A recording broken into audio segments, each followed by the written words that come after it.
Pom pom pom pom pom pom pom.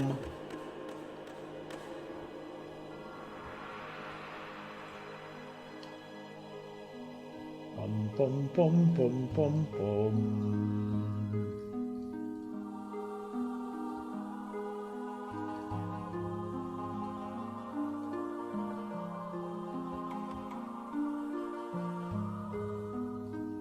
Okay.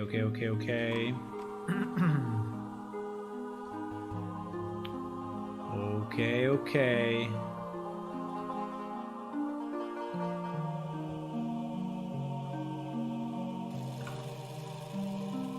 We are ready.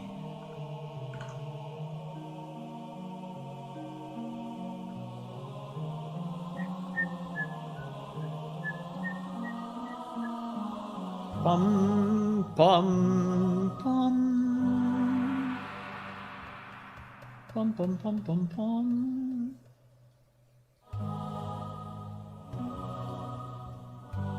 Pum pum pum pum pum pum.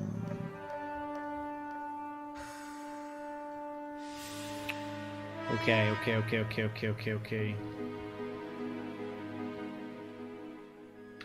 Okay.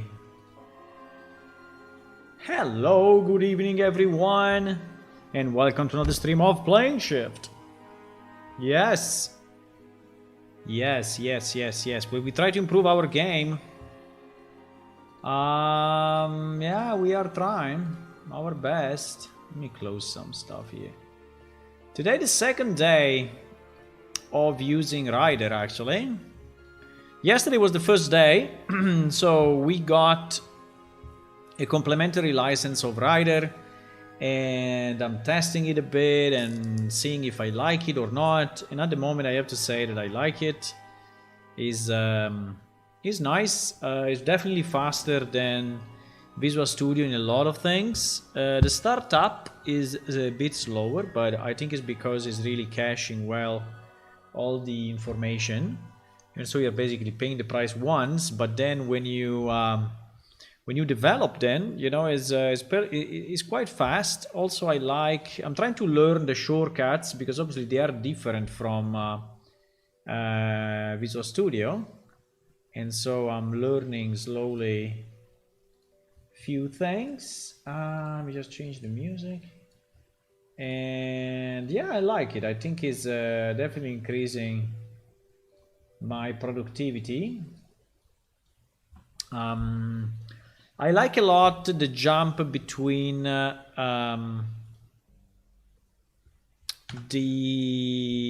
CPP and the H file, which is very easy with F12. I like the Shift F12 that gives you all the places where that particular function is actually used. You can see it here at the bottom.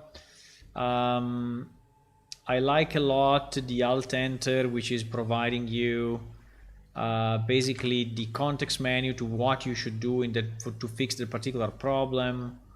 And yeah, I like. I think I like it. I think is good. Also, this level of problems that you can choose to see only the errors, to see warnings, to see suggestions, to see hints, and yeah. At the moment, I'm at the warning level because suggestions, I guess, is not for now, but we can do it in the future. Also, I managed the good news. You remember yesterday we had this problem, right? The buffable PS skill, PS item stats, PS character. So that's done. I had the problem of some include files that really didn't want to match, and at the end I managed to fix it. Actually, the solution was very, very similar to what we did yesterday. There was only one piece that had to be moved to actually solve the puzzle. and I did it. So, and then I was working now on the NPC respawn, right? Because we want the NPC to respawn dynamically, and we want the dynamically respawned NPC to actually be stored in the dungeon object, so that when the NPC dies, the dungeon object can regenerate, can respawn it again, right? With the same characteristic that it generated at the beginning. So I had the idea to reuse this PS random event NPC, which is a kind of a simple structure. You see that I'm right clicking, I'm still a bit Visual Studio. But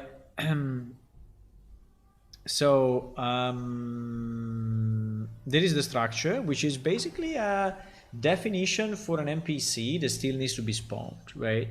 And for random events, we actually have it in XML. In fact, this function has a load XML. I mean, this class has a load XML method that is loading, is populating all this information from an XML, because our random generated events are basically scripts, text script in XML, right? But the idea is to reuse the same logic and the same structure. And so that is what I'm doing. So what I was doing, and I think I'm pretty much done. I just need, there are a few errors. I need to understand why, because so what I did, basically I did this. When we are respawning an NPC, the first thing that I do, I'm checking if the NPC is part of a procedural dungeon, and if yes, then we get the data from the cache.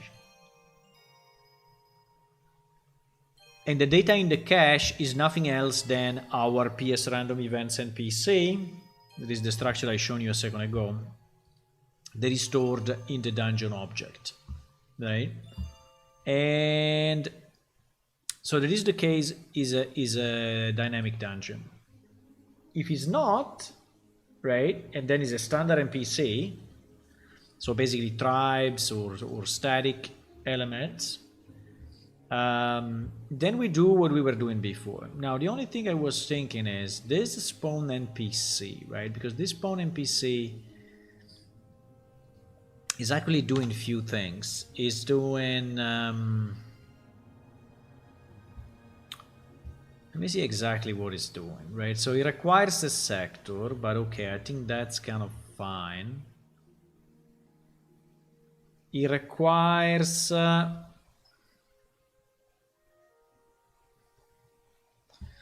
I mean, it's setting the HP rate and the HP mana rate back to what they were, right, originally.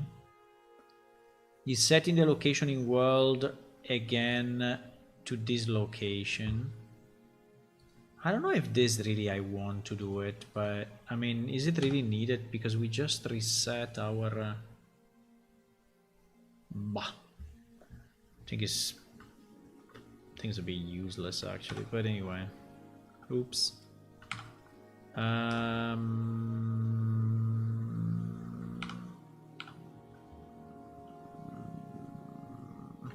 Yeah, and then is resetting the stats. Now this reset stats, calculate limits of inventory, reset vitals.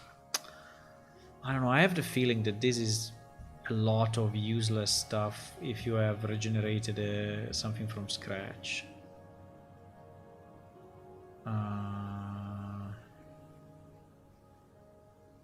And also we restore all the inventory quality.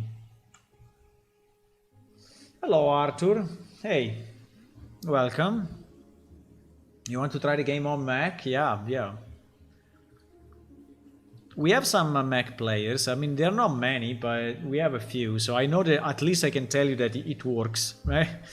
But yeah, it's working on Mac.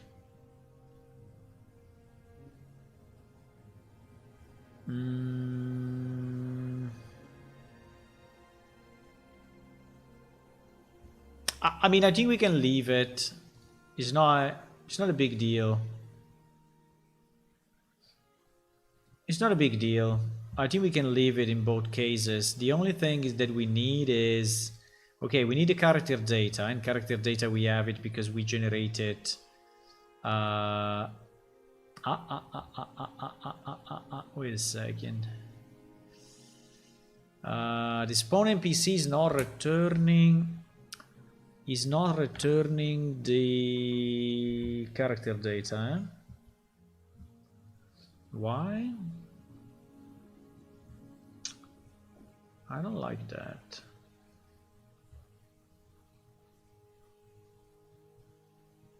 I don't like this. No. No. Okay, so we refactor. We change the signature, and instead of being a boolean will be an APS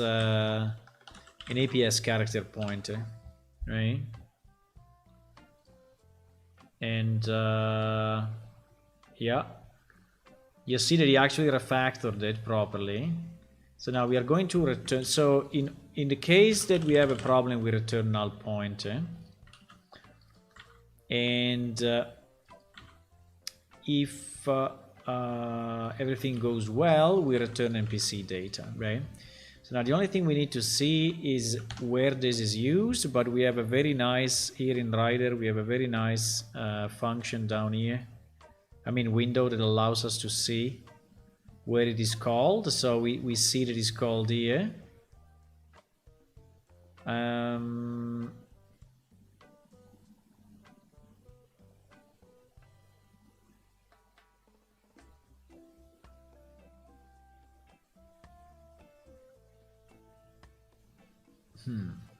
So basically we don't care about I think we do care. I think we do care. I think we do care. I think we are going to use it here. Why not, right? I think we have a get char full name. Yeah, exactly. I think we will print out at least the name of the character that we just spawned, just to say, hey, you know, this is what we still have to randomize few things, right? But and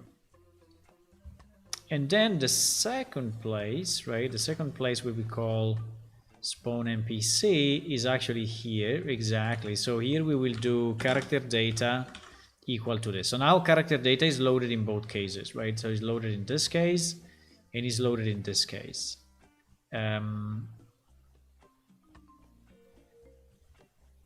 Obviously we need to ensure, yeah, exactly. So we need to ensure the character data is valid, right, before calling this. But I mean, we just generated it, so maybe we can check it here, right? So if this is returning an invalid pointer, we just return. And maybe in the future we will manage, you know, the return of this, but it's kind of fine. Da quanti anni fai questo? Hello, Prod BMKR. Prod by MKR. Hello, hello. I'm doing this since quite some time. I mean, basically since ever. Since ever. I mean, the streams, I think the stream started, I don't know exactly when the stream started. You can search on YouTube the stream number 1, but I think it's roughly 4 or 5 years ago. But the game is the Unreal Engine version of the game. I started to work on it in 2018. And before that, the game was in another engine called Crystal Space. And I was working on it on and off for many years. So, yeah.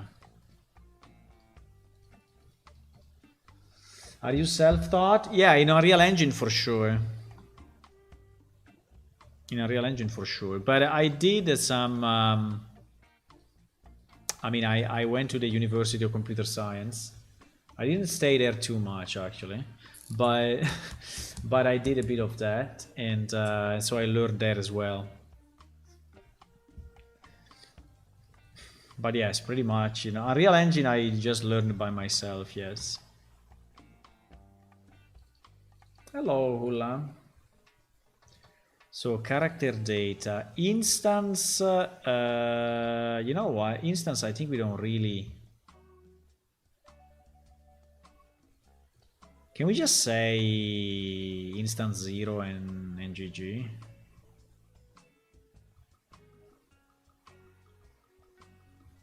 Is there a need to have the instance?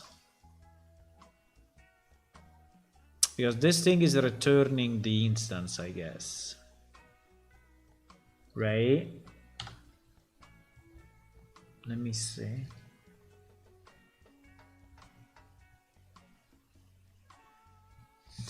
Instance, fixed instance. What is fixed instance? I have no idea.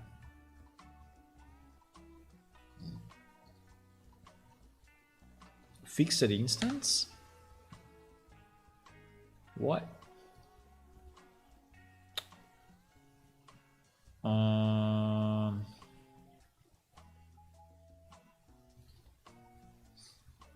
don't remember what this thing is doing, but it seems it's not doing what we need.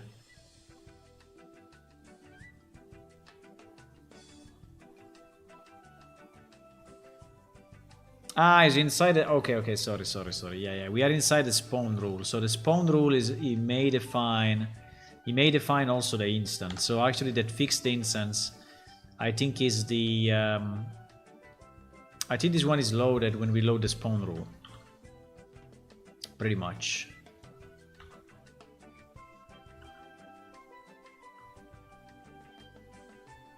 Yeah. When we initialize the spawn rule, the instance may be there. Yes. I see. So yeah, it may actually be valid. And it's based on the spawn rule. But the spawn rule... the spawn rule, huh? Just a second.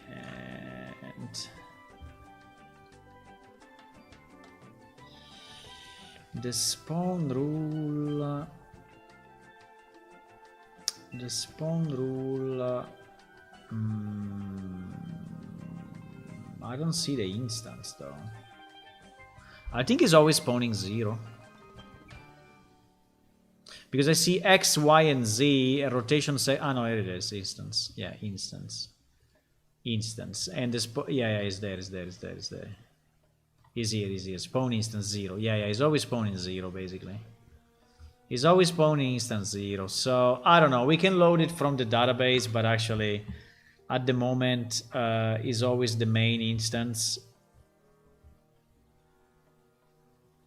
I think it would be anyway a good idea to get it from the spawn rule if we can.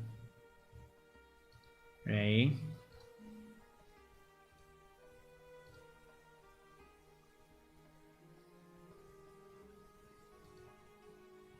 But in our case, definitely the position, the angle, the sector name, I mean, all of this is not... Yeah, because... Okay.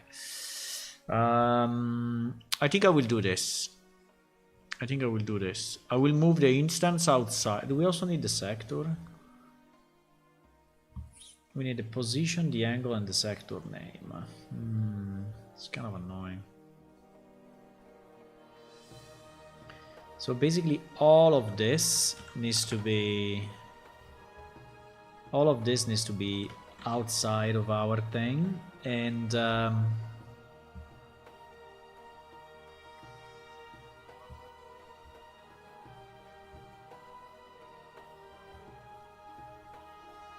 and pretty much we need to initialize these variables, right, with our generated NPC, like location, for example, right? An angle will be generated NPC. Come on, generated NPC rotation, right? And sector name. I don't know why we go by name and we don't go by... But anyway. Sector name will be... Unfortunately, we don't have sector here.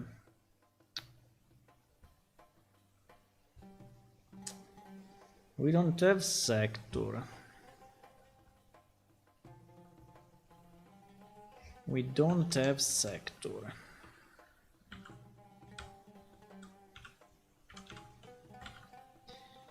We can get it from character data, maybe.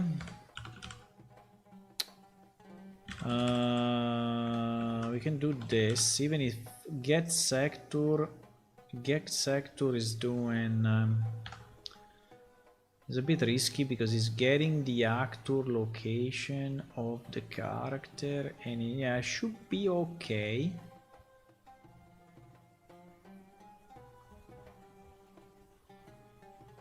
I still find this a bit of a waste because he's trying to...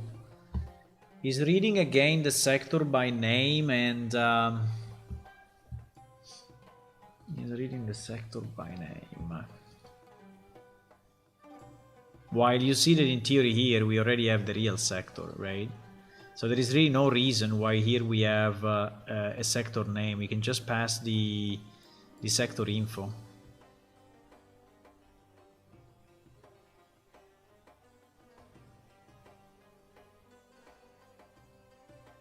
Exactly. Right. So I think I want to change this function. Also, I think I want to call it... I think respawn NPC is a very bad name. Because actually it's not respawning the NPC. Actually it's resetting. This thing is resetting...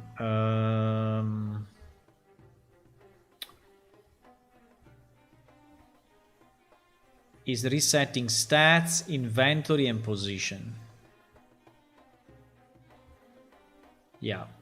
So I think that this function should actually be refactored. We want to rename it, and we want to name it. I don't know if I want to call it reinitialize, right? Or initialize NPC stats, or reset maybe.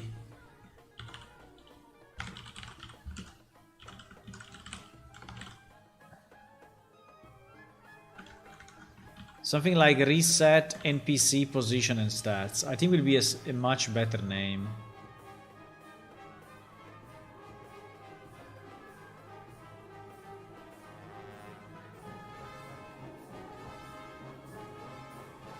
Holy moly, this music. And now, yeah, and now I also want to refactor it because I think it makes no sense to get... Let me see where it's used, but I think it's used only in those two places, so... Yeah, exactly. It's used only in those two places, and here we have the sector already, so... I think it doesn't make any sense. Let me see, yeah. Yeah, we already have the sector name, so... Yeah, exactly. So... Yeah, we can refactor this. I like the refactoring of JetBrain. Is very nice. It's very nice. So we change the signature, and instead of this sector we will have a PS sector info pointer, right? Okay, so now obviously this will complain, but it's fine.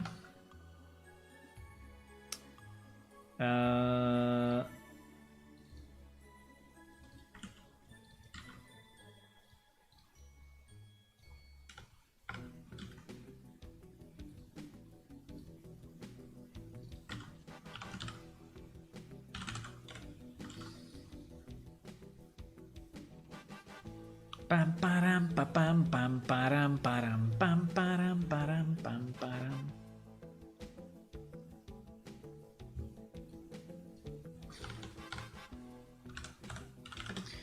So what this is doing is keeping track of how many mobs we generated in the game.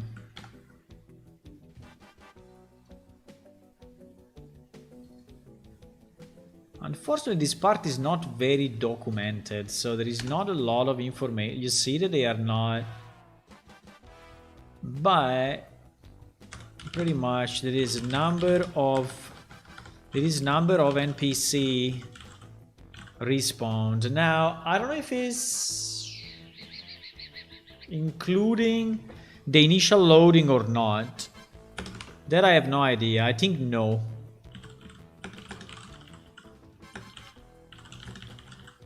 I don't. I think we can say that it is excludes. I think it excludes initial load. I'm pretty sure. There is number of killed NPC.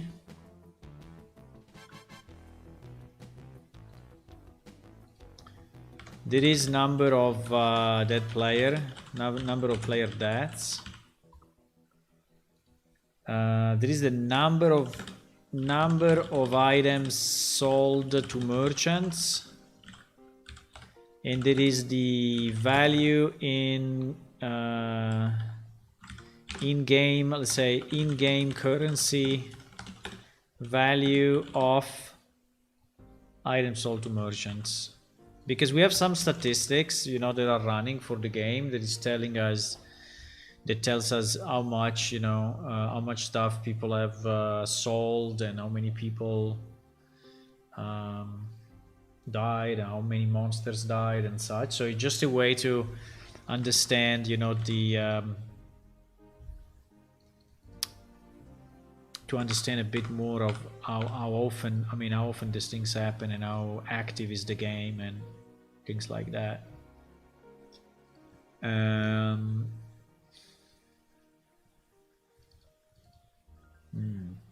Yeah, because we don't have an economy manager ported yet.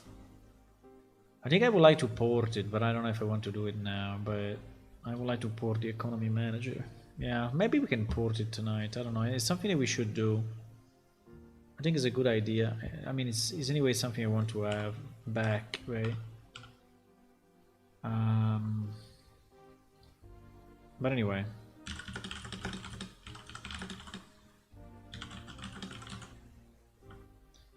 Of yeah, spawn NPCs.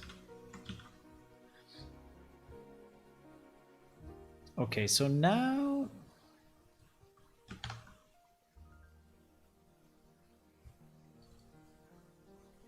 but I'm already feeling, guys, that I'm going a bit faster, right, compared to yesterday. I think that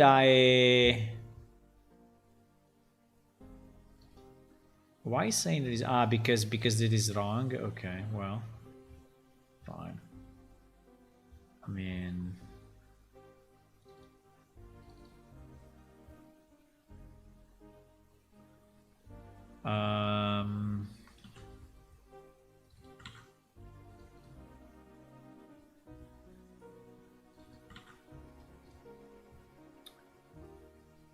local variable character data might not be initialized.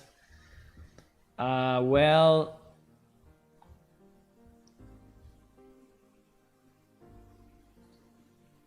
I mean, it's strange they're already saying this because, yeah, because if the dungeon is dynamic, right?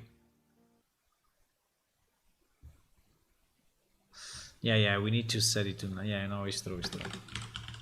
There are cases where, in theory, right, we may have this as null.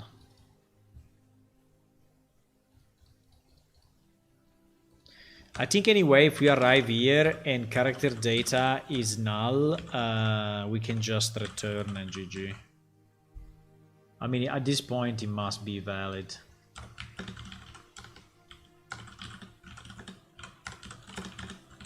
Right? Spawn NPC must be valid.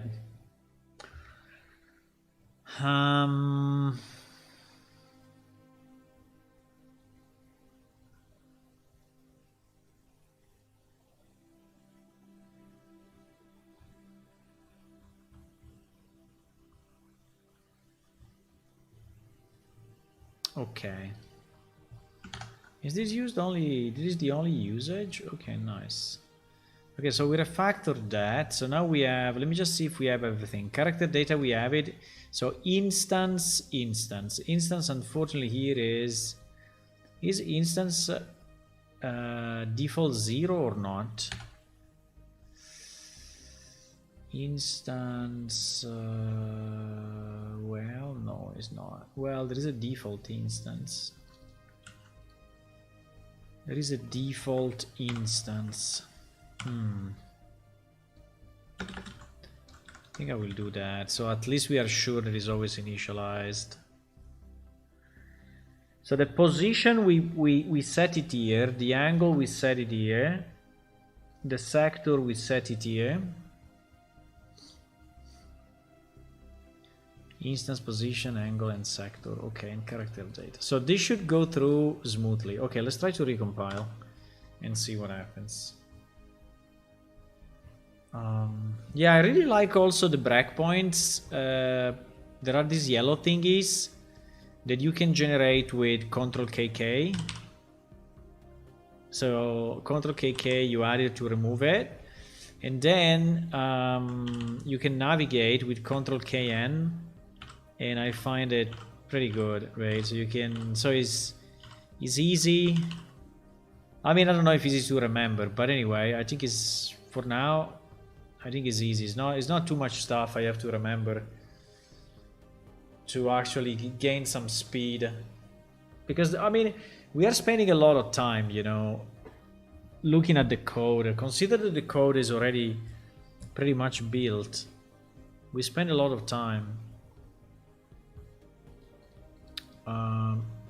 browsing the code and trying to figure out the best way to code new stuff, right? Or to expand it or fix it. So this is where really moving between different files, having a good structured view here on the left, and is actually helpful. So yeah.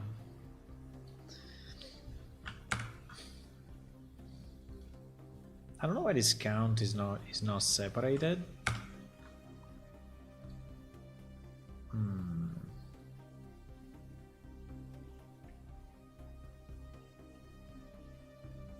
Strange.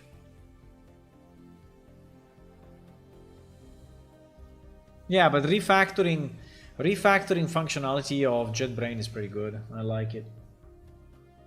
I like it. Meanwhile, maybe while it's compiling, let me see if there is anything else that... Okay, it seems that this psconst is actually not used. Database, XML, so this stuff is all stuff that we don't need anymore, and this one as well. So we can remove all of this. And also this one, we can remove all of this.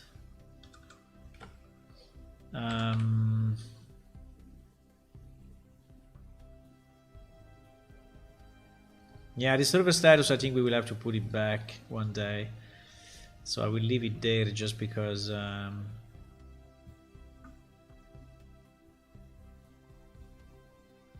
trying to see what other yellow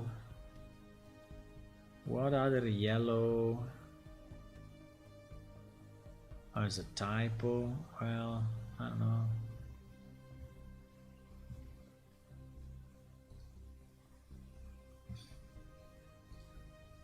For example, this character data list is never used. No, what is saying?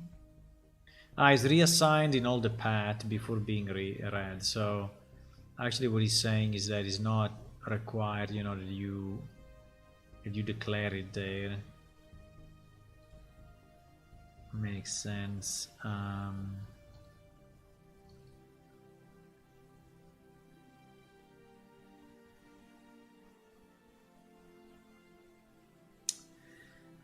Yeah, here we were using you know IDs and unique IDs, but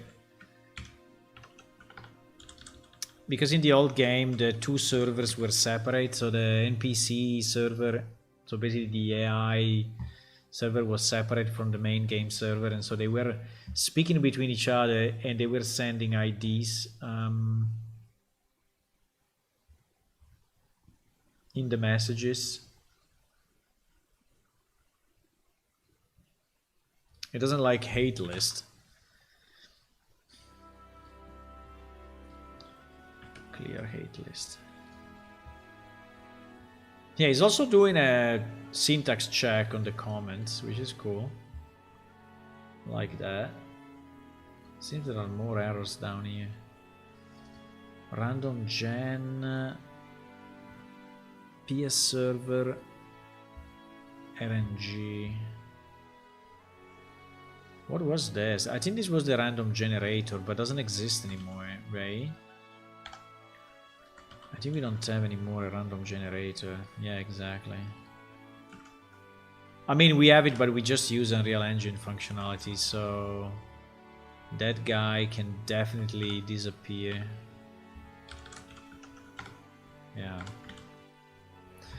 Let me see if this spawn rule is initialized properly. No, you see that he's saying that our spawn rule is not properly initialized.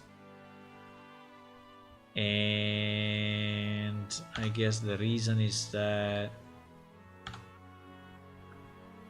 there are a number of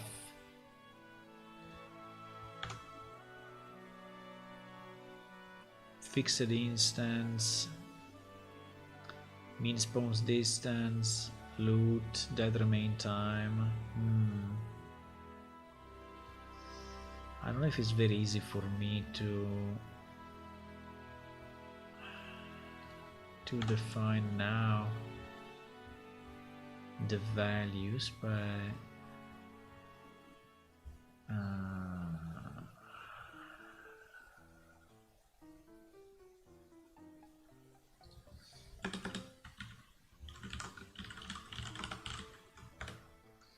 like this one is easy, right? Like all this stuff can be initialized as 0. Actually,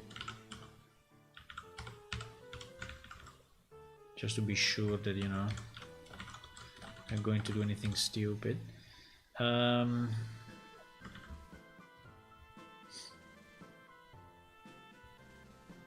in database, seconds in Unreal. I think we initialize this stuff at 0.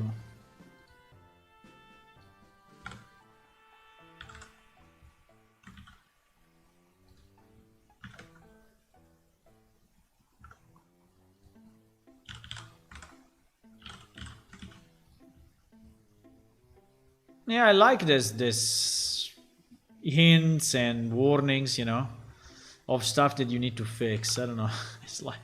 It's kind of nice to see stuff that you have to fix and actually fixing it.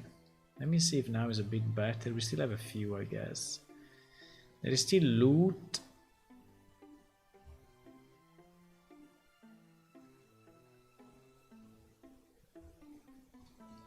No, still a few. Meanwhile, let me see if it compiled or not. No, it didn't. Okay, this one because we changed the signature and so now it's sector. Probably is the only error.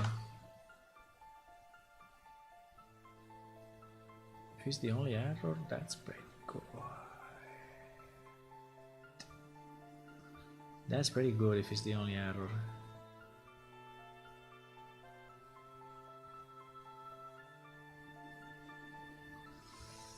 This building, let me see. Uh-oh, there's a bit of a mess. Oh my god, these are all wrong. Yeah, these are all debug functions, so in reality we don't even use them anymore, but yeah, all of this is obviously wrong, right? This is stuff that we ported and we didn't actually fix properly for Unreal. So yeah, he's complaining because this should all be text and at the moment it's not, and the same for all these ones, right? And the reason they are empty is because there are some spacing. They are like forming a table, right? And So that's the reason why they are empty. So all of this is all wrong, actually.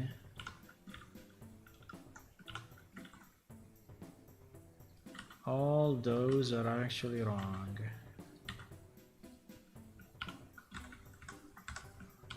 I know that passing an empty text is a bit weird, but is passing an empty text and then formatting it with the specific sides, right? And so that's why it's empty, because he's leaving empty space in the header when he's printing the results. I don't know if there is a better way to do it, but it's fine. I mean, this way is fine. Yeah, there were a bunch of errors here, really.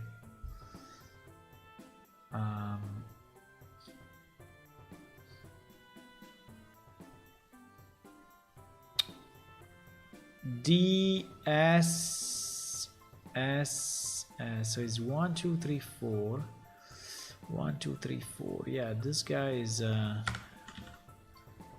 guy was an extra. Yeah, it's giving anyway good hints. What is this? NPC ID, get pawn, get unique ID.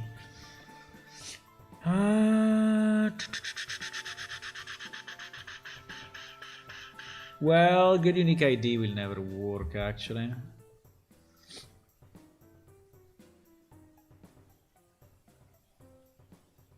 It's not get unique ID. This should be %D, and this should be get UID. I think it's called get unique ID. No, I don't think so. Get unique ID is in a real engine function.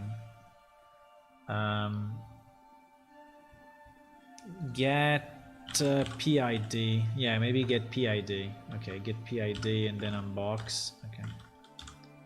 Okay, now it's correct. Yeah, it's very quick to find errors, actually. It's pretty good.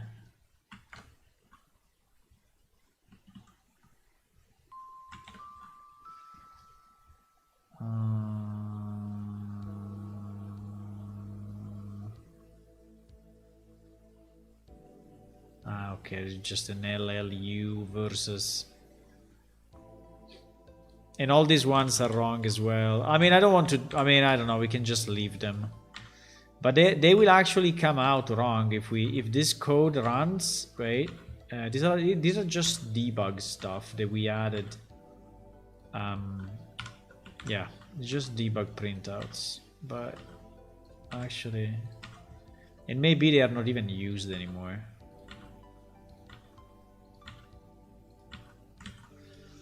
Because let me see, what is the listing all NPC? Well, actually, yeah, but I think we will never use this one. But in theory, you could filter by a certain pattern all the NPC in the game and get like a textual representation, right? You can get like a textual representation.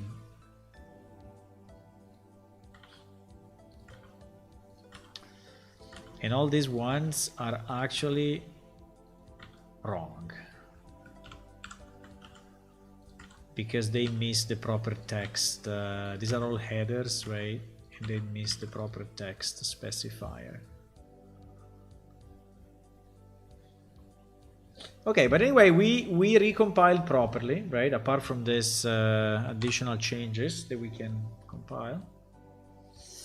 And so I think what we want to test now, we want to test that this code is actually working. So what I will do, I think I will set a breakpoint here when we are actually respawning the NPC, because I want to see if we get a valid NPC from the dungeon. And then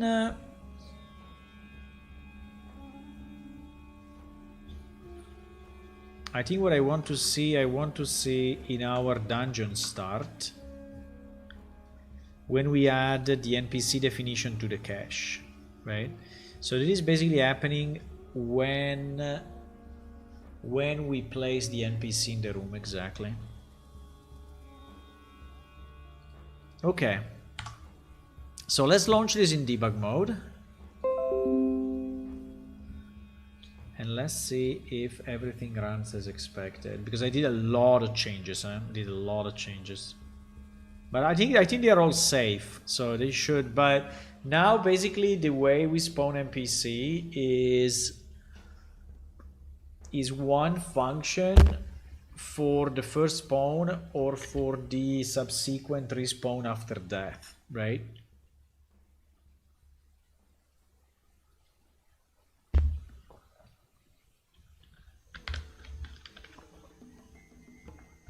Reading the value from the dungeon cache.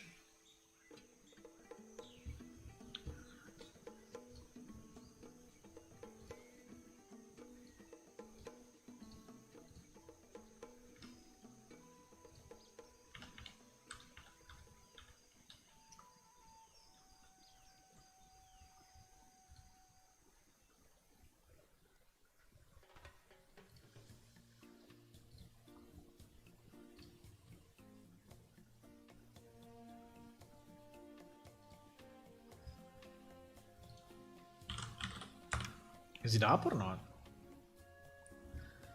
Yeah, it is up. Why I don't see? Huh? I see. Okay. I was not seeing the time, and I was like, meh.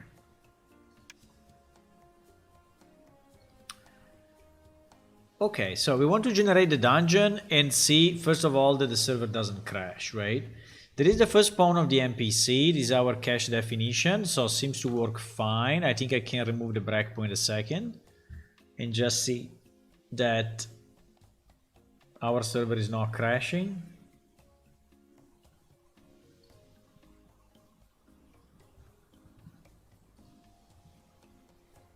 Okay, it seems it works fine. So it generated the dungeon, right? Generated the dungeon.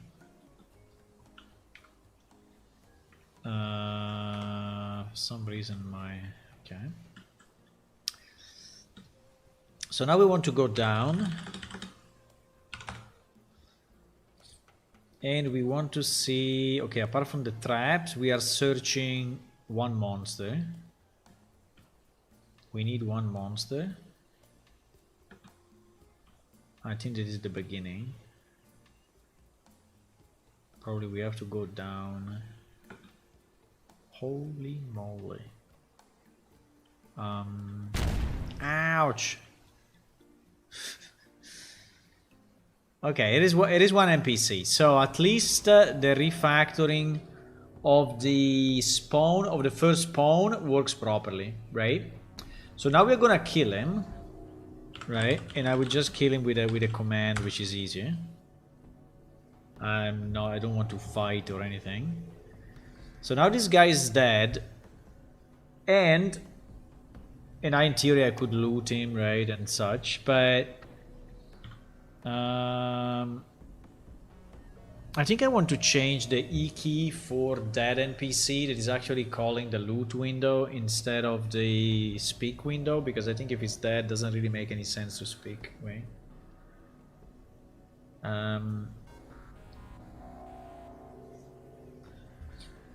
So now in about, I don't know how many seconds, but in about 20 seconds, 30 seconds, it will actually respawn. Yep, so here we are. So do we have a gem NPC? Yes, we do. Which is very nice, so I will just let it go, I guess. And see if it doesn't crash. But the guy's not here. Okay. So we actually had a proper gen NPC, but we didn't respawn him properly. I don't know why. I was positive that it was In theory, we can check the name and we can teleport to him. Because when we are spawning, I think we are sending a message.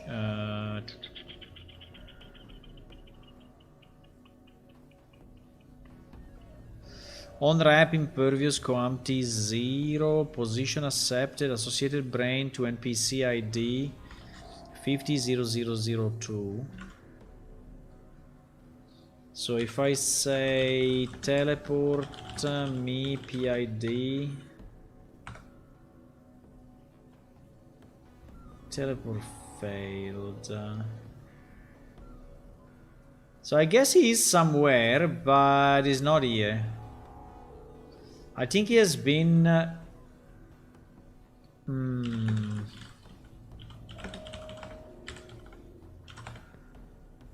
Oops. I think he has been... Oh, here it is.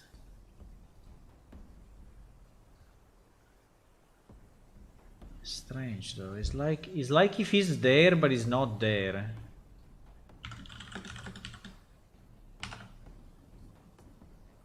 It's like if he's here, but I don't see him actually.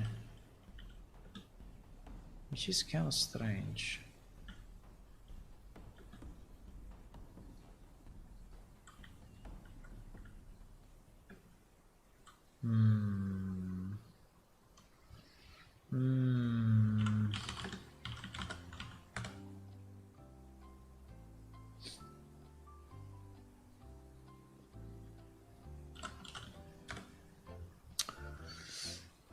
Position of this guy. Position of this guy is minus 4,400. Minus 4,400. No, seems to be a completely different place, or no? It's not too much of a crazy place.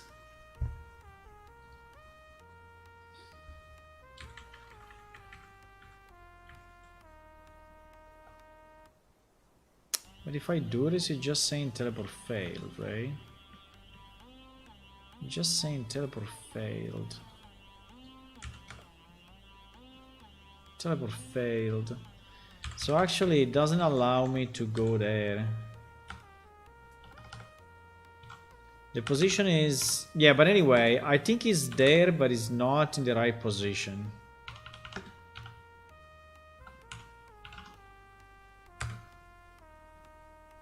Teleport failed. Why always teleport failed?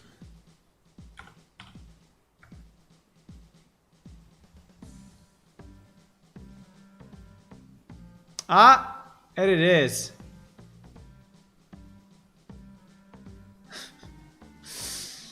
Is actually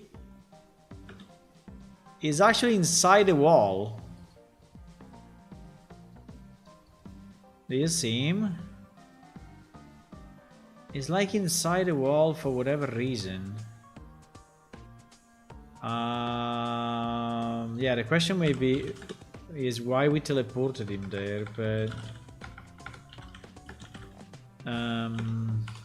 let me try to move him up, right?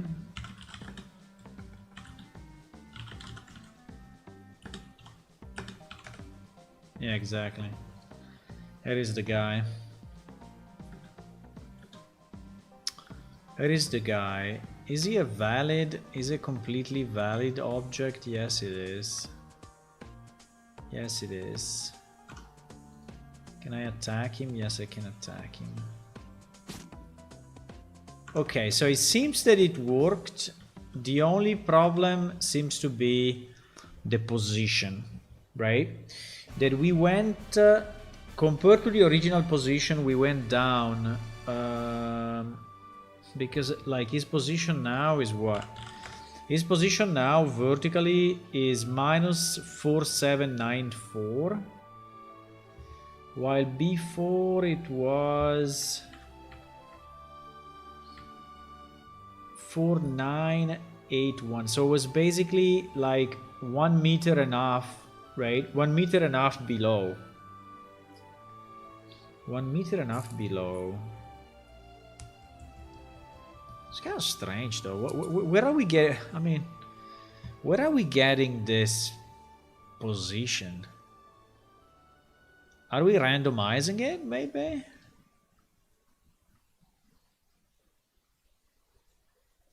I don't know if we are randomizing it.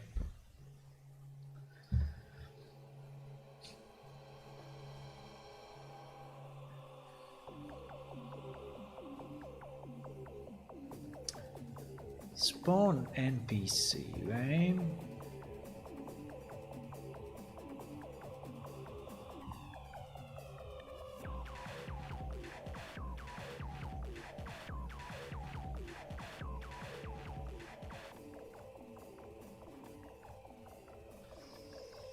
I mean, here the location.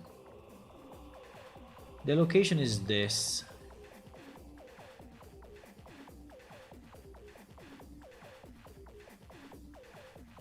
We are doing the load dynamic.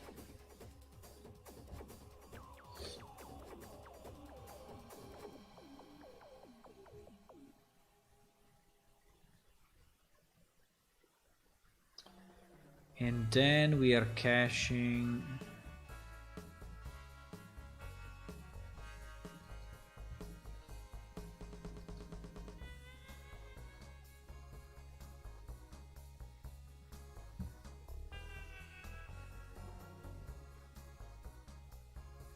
And the caching happens inside load dynamic, right? I think that is what we said, right? That inside of this at the end. Somewhere here. No?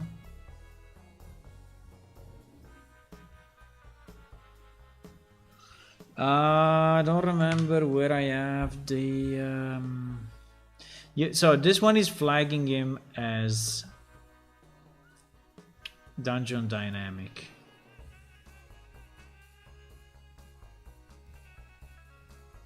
But where is the PS random generated event NPC?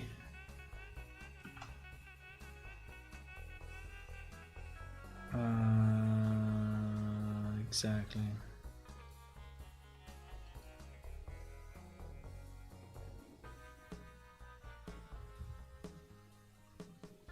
So it is already taking that.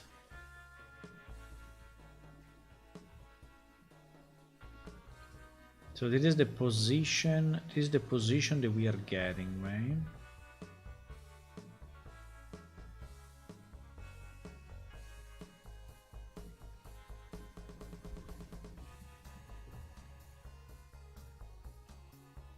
Exactly.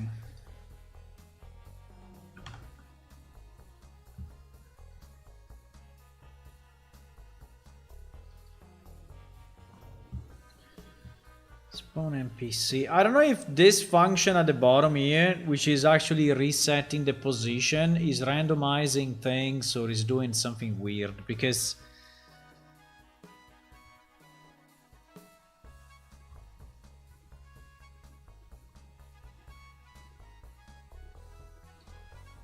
actually our position, the position that we want is this one, right? And here, are we messing up with the position, like randomizing something or not? No, it doesn't look like. It looks like we are just setting it, right? So we are not trying to put it in a different place. We are not trying to put it in a different place. That's kind of strange. Okay, we can try to kill him again, you know? We can try to kill him again. In theory, he has the definition. This guy has the definition in the dungeon. So as soon as he responds, I would like to see what we put, yeah, here, but also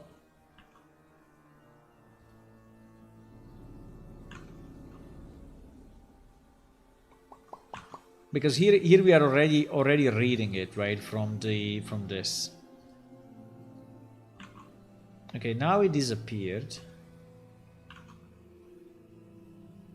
So we will arrive into this, and I just want to see if in a few we will arrive to this function, and I just want to see what this position is, right, because this is what is bothering me at the moment. So the location, right, which is called location, vertically is minus 4941. Okay, so it's already wrong. Is already wrong. Minus 4941 is already wrong. So this is actually not doing anything anymore, right? So it's setting the same position. Yeah, exactly. So now the NPC will be again below ground. Will be again below ground. So it means that we generated the position wrong? Because it looks like, huh? It looks like we generated the position wrong then. For whatever reason, but...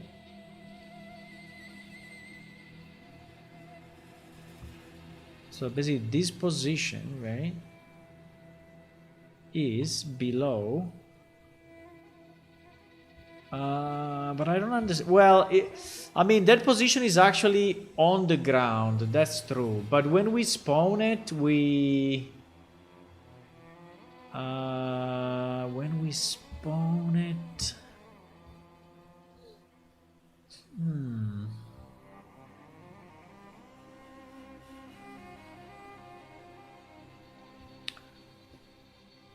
I mean, it's true that the position is actually on the ground. Exactly on the ground. So maybe in the first spawn we say collide and adjust. In the other case we say don't, and this is why the second time is going inside the ground.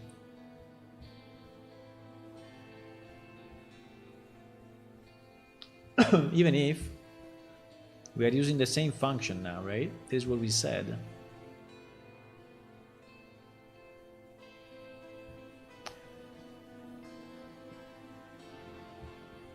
I think the best would actually be to go, you know, like 1 meter above the position on the ground, because it's anyway super risky. I think it would not. I don't know why the first time is generated right and the second time is not. Hello, Video Nomad. Yeah, it's going pretty good. I like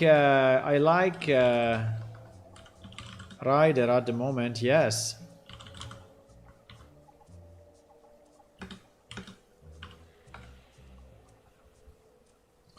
I like it. Yes, I think it's good. I'm getting used to the shortcuts, you know, and to the navigation.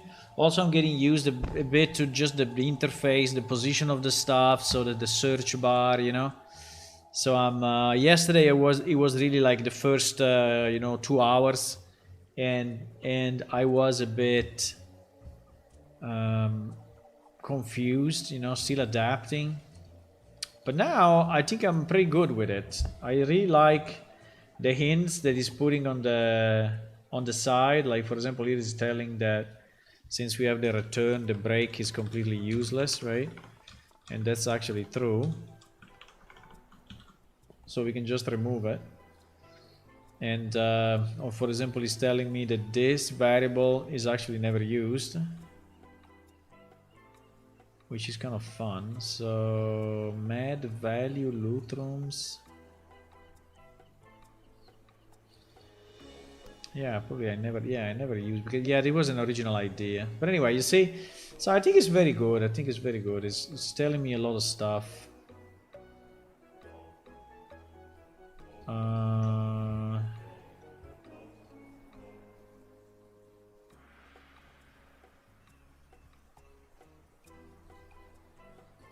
Yeah, okay. There are also some simple stuff like this, right? The variables, the variable names, and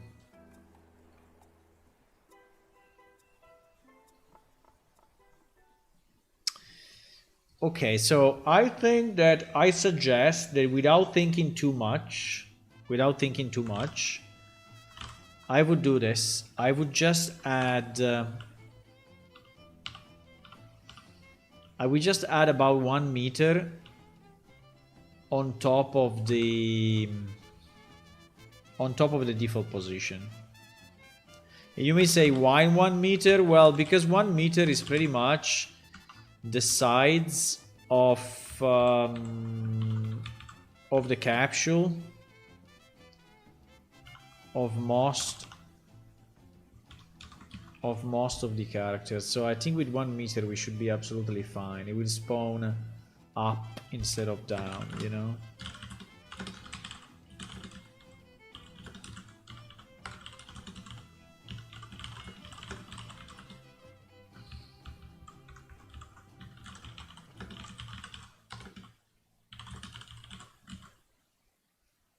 I mean, in theory we could do, you know, exactly half of the capsule.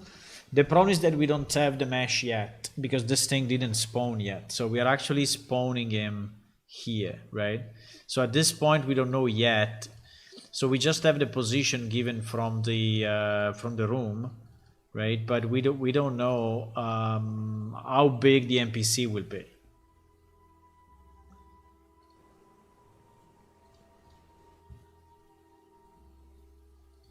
So let's try again. Let's try again like this.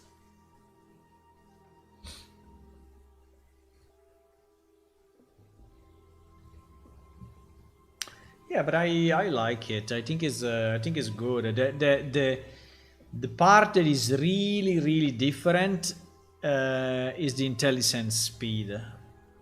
I mean, I didn't really test it too much yet, so I want to wait a bit, you know, before saying that it's really much faster. But for now, I didn't experience any slowdown, right, of any kind in recompiling.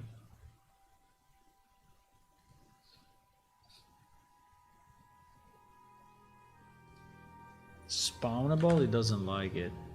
Spawnables. Place spawnable. Well, actually, it is spawnables. If you want, you can add word to the dictionary.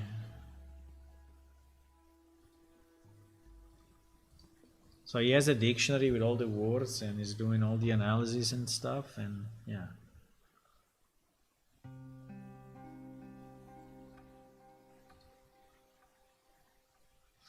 Lutron path.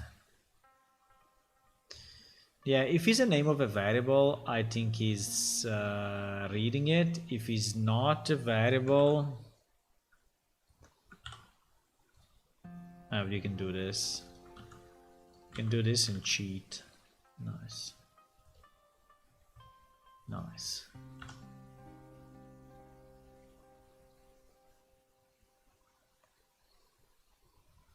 I think it's faster than Visual Studio 22. Definitely faster than Visual Studio 20.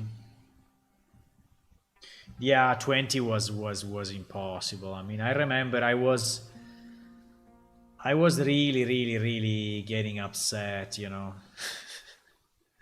I mean, I'm not usually, it's not easy to get me upset, but there were moments where I was really upset because it was like, oh man, I mean, I really wasting time, you know. I was working without IntelliSense in 2020. Really without Intel, because it was working only 1 time out of 5 or 1 time out of 6. So it was basically not working.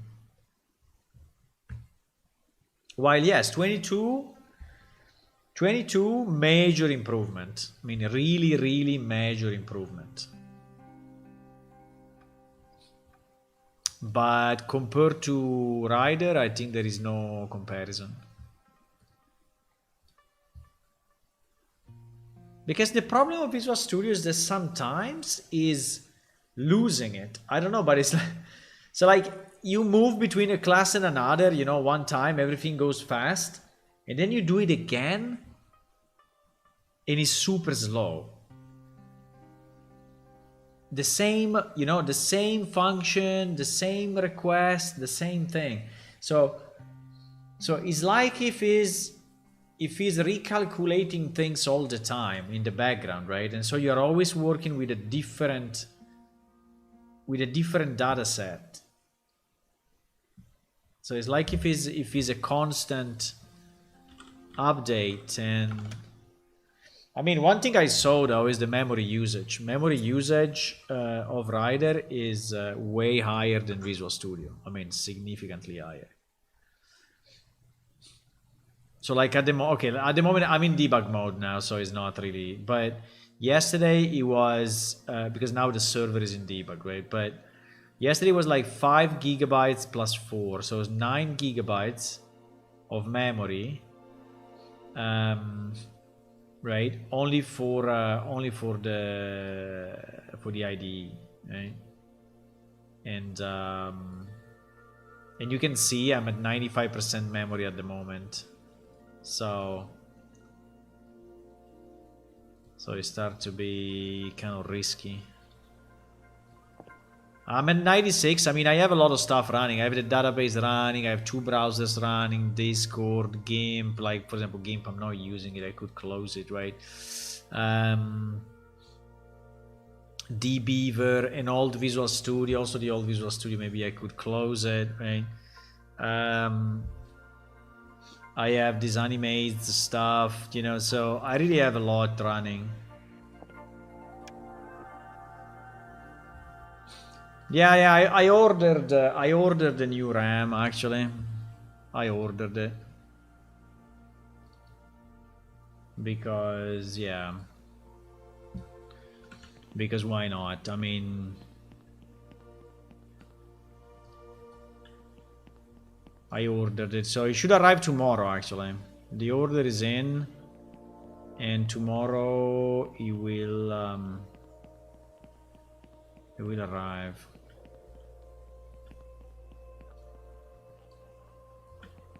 Wow, that was close. Okay, so let's try again, right? So this guy, I mean, we didn't solve the problem of NPC moving, right? So that unfortunately is not solved, but so if I kill this guy,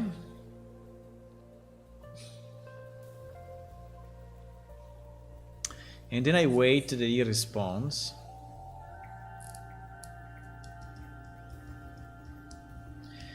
So RAM is cheap. Well, I paid, let me see how much I paid. I think 146. Let me see. I think it's 150 or so. 140, 150.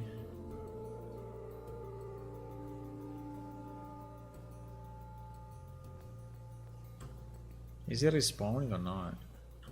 Is still respawning underground? Really? In theory should not be possible, but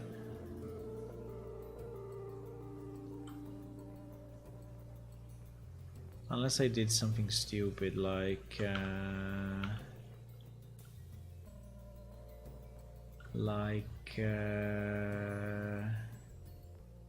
and no, because I put it in this variable, so plus 100, yeah.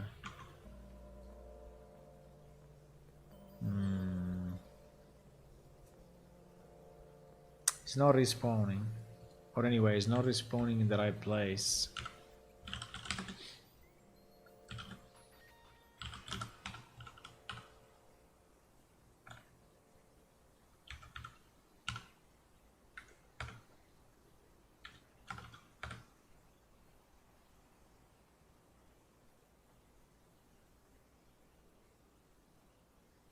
Invalid destination.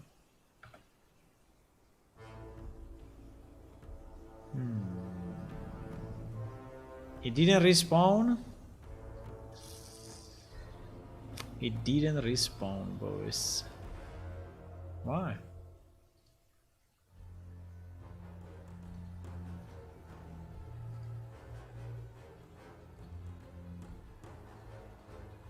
It didn't.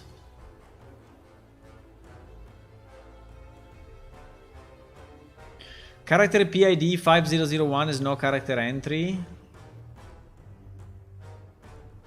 Character PID 5001 to be respawned. It does not have a character data to be loaded. Ay, ay, ay, ay, ay, ay, ay.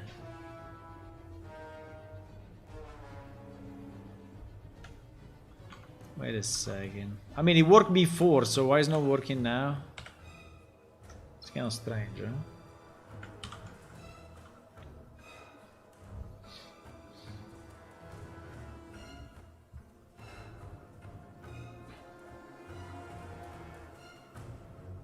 Standard NPC?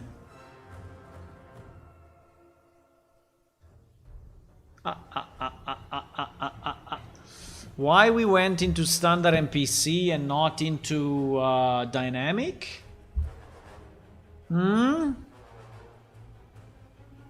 It seems that we didn't go into standard. We went into as no character entry. What is this? Spaghetti code? You think it's spaghetti? Or more lasagna code? More spaghetti or more lasagna code?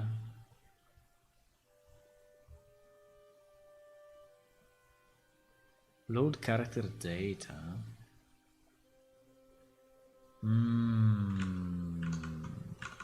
Very strange.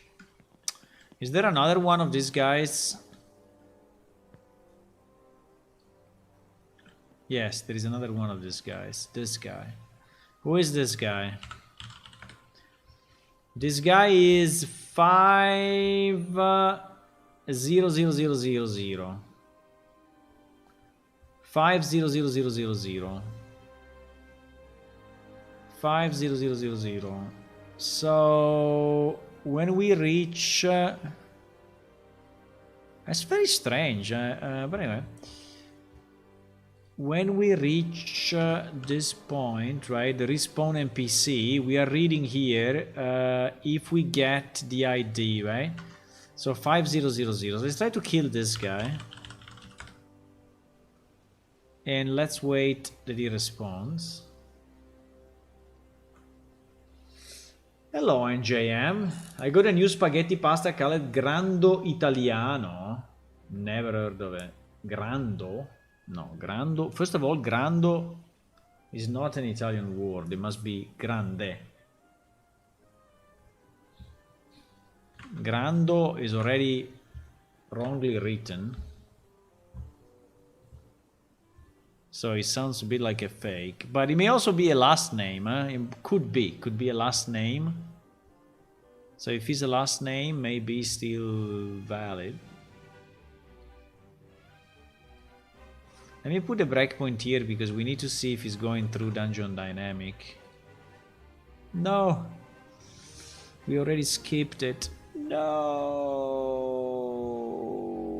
You know what? We will delete the dungeon and create a new one.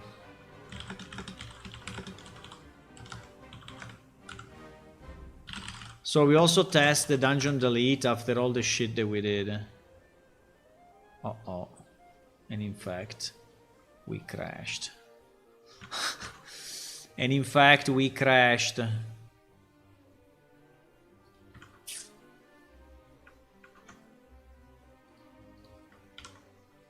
Uh-oh.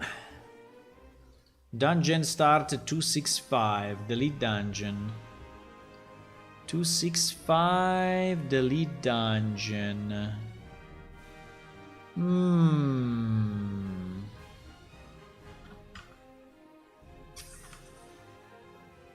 Delete dungeon. 265.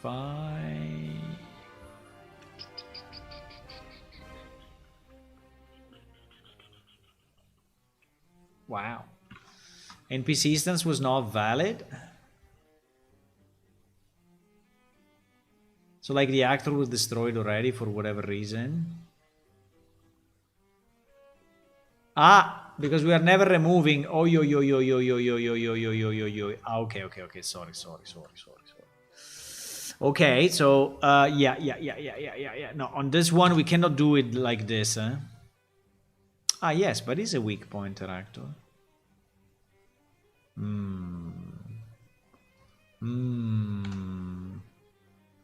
So what? So wait a second.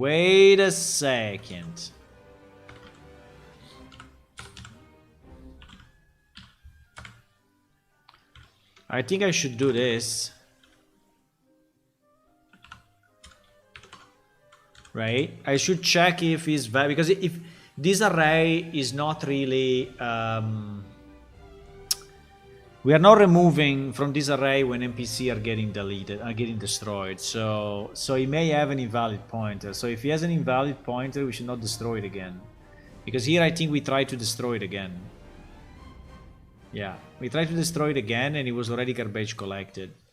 So that's why.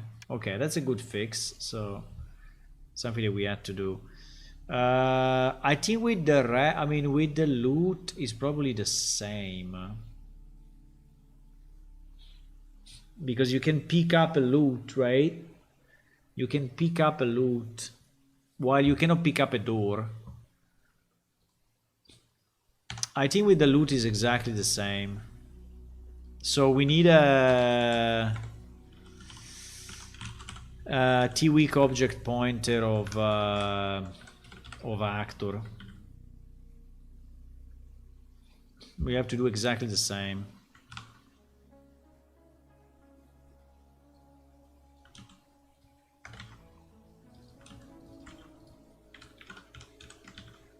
So we remove it from the array anyway, but we destroy only if the loot instance is actually valid. Oh yeah! I spelled it wrong. Grand Italia spaghetti tradizionali. Yes, this is better. Grand Italia spaghetti tradizionali sounds much better. It's brewed in southern Italy. The pasta is made from semolina with semolina and durum whatever. Oh yeah! Hello, Gian. Welcome.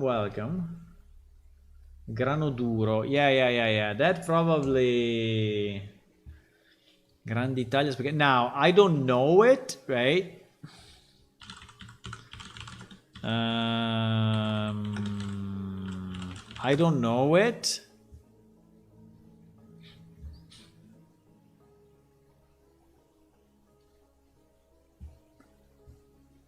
I don't know it.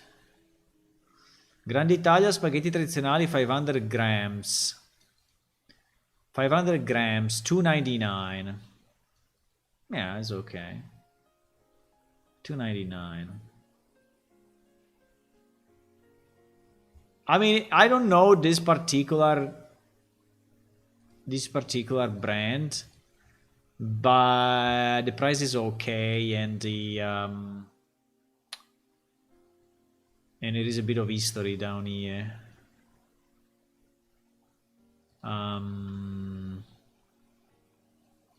There is a bit of history, right?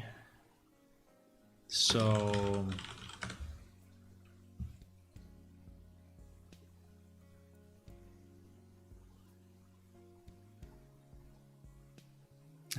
the problem is that if you search Grand Italia, you find like 300 million places. So it's not a very Google friendly name.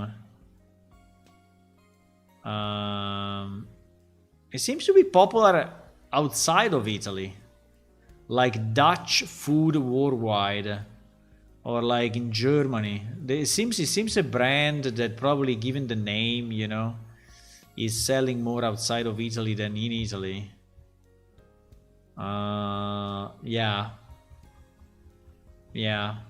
Yeah, because I mean we export a lot, right? So there are certain brands that are pretty much only exporting. which is fine. It's still building? What the hell? I just changed yes, because I changed a header. If Tala don't know it, then it's not real. I wish you came to Canada and then you could say you call this pasta grocery store, it is a fake garbage pasta. I've tried to sell you fake pasta. It's very possible, yeah, but if I come to Canada I can bring my own, you know. But you cannot buy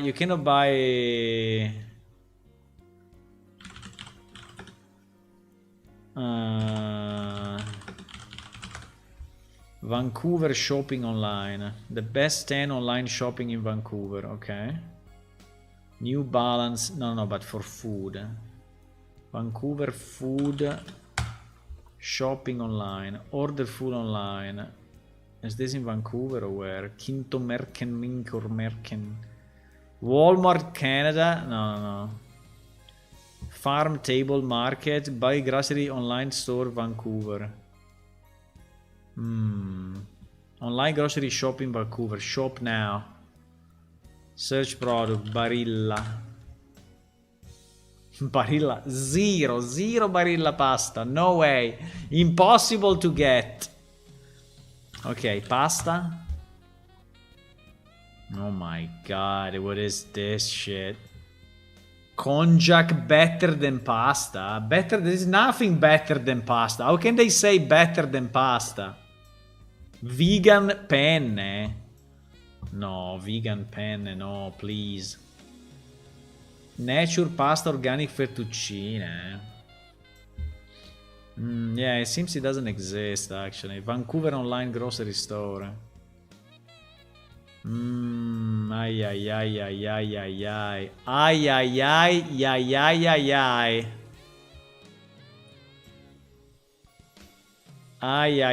Walmart CA. You have a Walmart? I got it, save on food. Barilla. Barilla. On this one there is Walmart CA. Barilla penne rigate. $247. Pretty much the same. Spaghetti also. Spaghetti which one though? Spaghetti number 5 or spaghetti number what? It doesn't tell you which kind of spaghetti. That is very, very bad. This is very, very bad. They don't tell you which one. No! So you're buying spaghetti without knowing which one it is. They don't have a number. They don't have a number. It's impossible. We always have a number. We always have a number. Spaghetti number 5. Barilla. You don't have a number in Canada. Spaghetti number 5. You see? Spaghetti number 5 is the width. I never knew spaghetti had numbers. Obviously, is the width of the spaghetti. You can have different weight. I don't know how to say the diameter. The diameter. You can have number 9, number 10. This, for example, is Barilla number 9. This is Bucatini number 9. And no, the number is very, very important. I like number 5, but I mean we were watching there the other day. Like number 5, but other are also good. And don't have to say.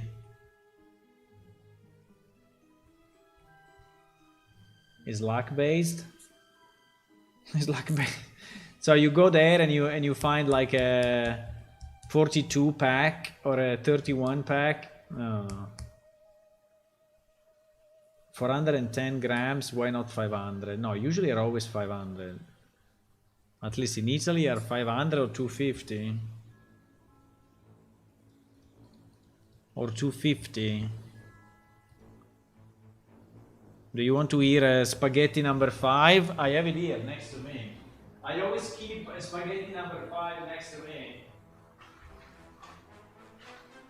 I always keep at least some spaghetti next to me, so there is the sound.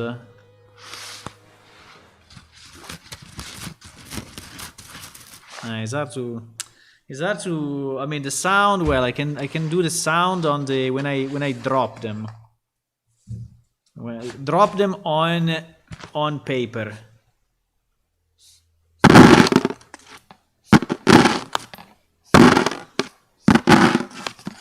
There is the sound of spaghetti number 5 on paper.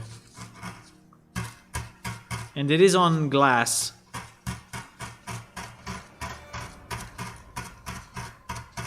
Pretty good, huh? Pretty good sound.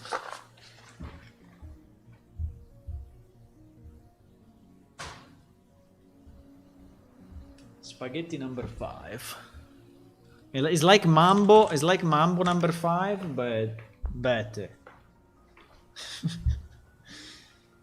Yeah, I always have spaghetti next to me. Why not?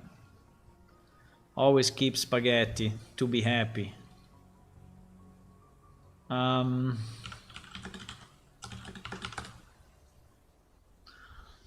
Okay, so now I forgot what we were doing. Ah, yes, we are just testing that these monsters are spawning properly. Because it seems that they don't want to.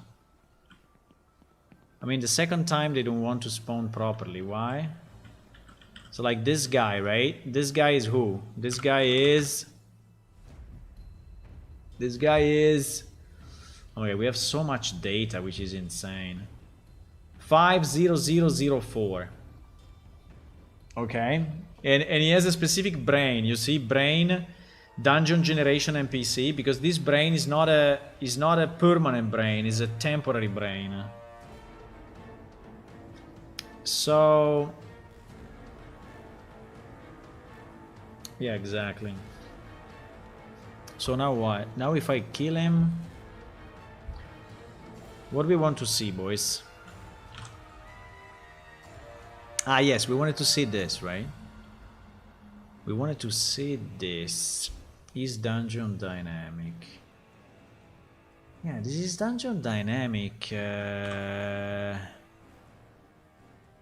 Is dungeon dynamic equal to false, equal to true? Is dungeon dynamic? Is dungeon dynamic? Is dungeon dynamic?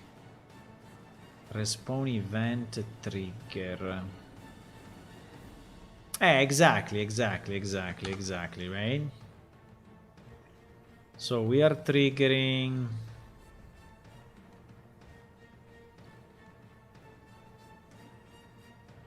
What? Bra. Is dungeon done? Exactly. Object get is procedural dungeon dynamic, right? Is procedural dungeon dynamic. So this one is set. This one is set by who?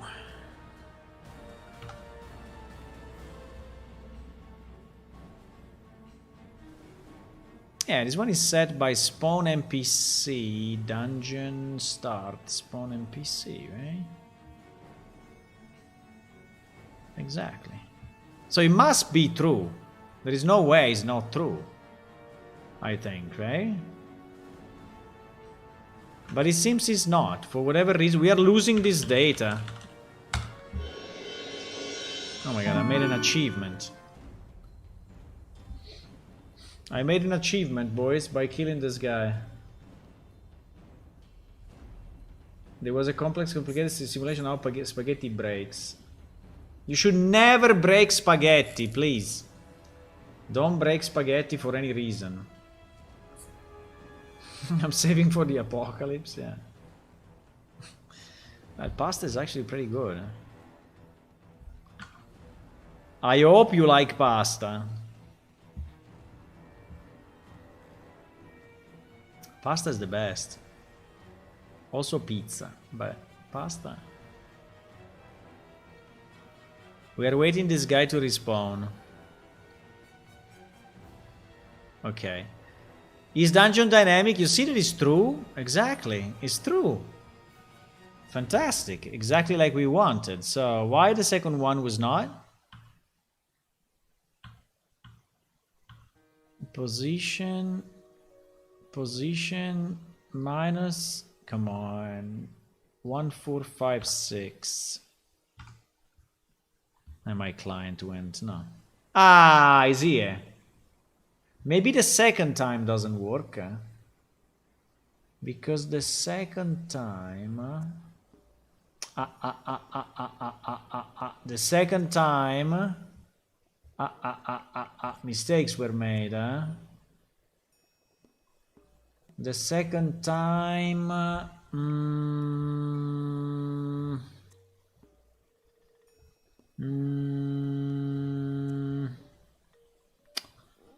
wait a second. The second time...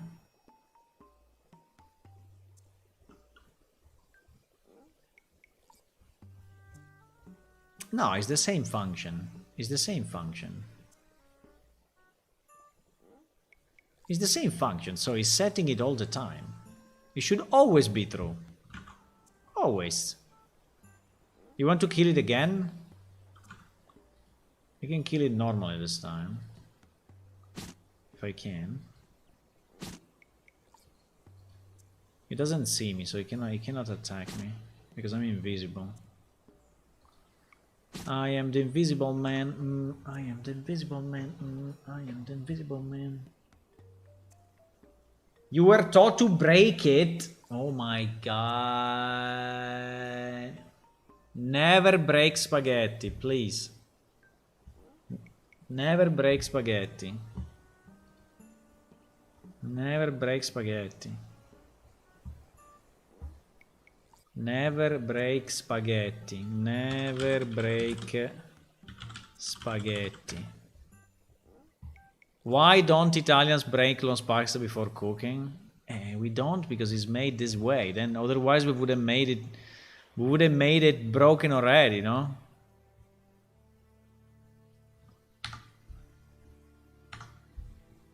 I mean, why we produce it one way if we want to eat it another way? It would make no sense. Okay, this thing seems to work now. I don't know what I did different. Actually, I didn't do anything different. Do you think that they may fuck up if there are multiple ones and they... like this guy is another guy? Do you think if I kill this guy it will be different? Another achievement! Oh my god. Creature spoils. I'm learning stuff about these clackers as I kill them, huh? Achievement, compendium, creatures. Yeah, you see, I learned a bit about their ecology, and I learned a bit about their combat capabilities, and I learned a bit about their spoils. So I learned 3 things, but I'm still missing 2. The basic description and the habitat.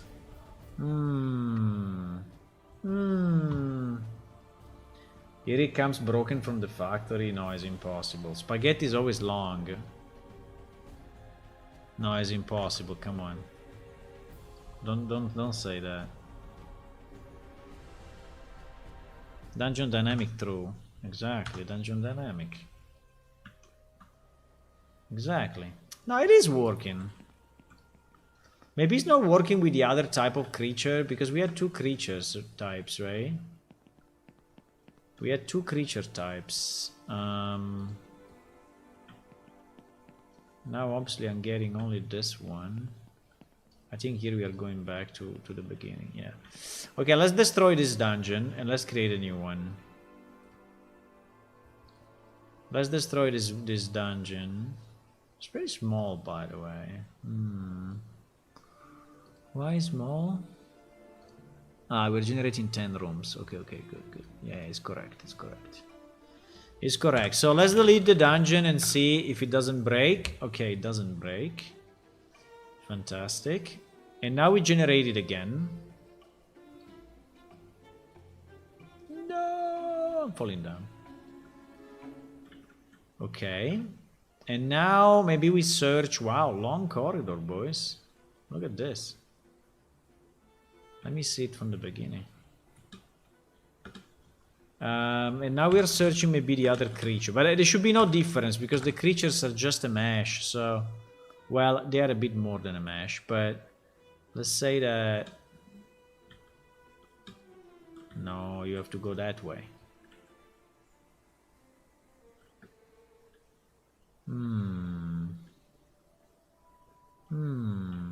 Okay, this guy. I think will make zero difference.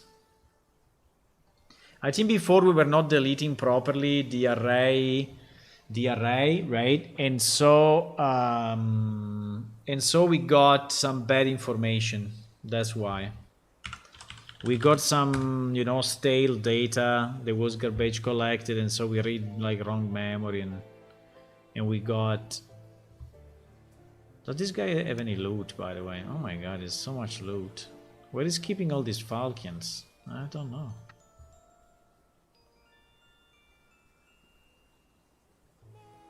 A super big one. You want a big monster? I mean, we can scale them if we want. We can scale them by... Yeah, we can scale them by difficulty. In theory. There is a chest. There is an Arcana chest. A robust chest crafted from weathered wood and reinforced metal. Well, not bad, not bad. Yeah, it works, guys. It works. It works. Okay, good, good. So I think this is done. This is done. This is done. Let me just check in this stuff. Because it's sometime I don't check in, and I want to check in just to be sure, you know, that we are not losing. We are not losing stuff. So let me check in. Commit. Yeah. We did a lot of refactoring. So JetBrain refactoring. Pretty much everywhere. JetBrains Rider refactoring, and then we fixed the bug on well, actually more than fixed the bug, because we implemented changed the way NPC spawn in the dungeon. Flagged as dynamic. Now let's say the way NPC respawn in the dungeon after being flagged as dynamic. I don't know, anyway. So I don't want to send the map. I don't want to send this. I just want to send the look at how many sources I modified. Oh my god. Jesus. 50 files.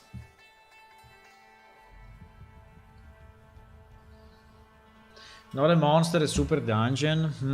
A super dungeon. You want to generate a super dungeon. How many rooms? How many rooms you want? But you know, to have a different dungeon, I mean, to have a better dungeon, we should build more rooms, more room types, because at the moment we don't have, and also the rooms that we have are fairly empty. Okay, we need to decide what to do, guys. So, respawn for dynamically spawned NPC. So this is what we did, and I would say that unless we find any bugs, this is actually done. This is actually done. And I would say it works. Now, the number of NPC, I think is already taken care of, because when I spawn, when I am in my dungeon and I say spawn monsters, right? Spawn whatever, spawn NPC. I have a very simple formula, but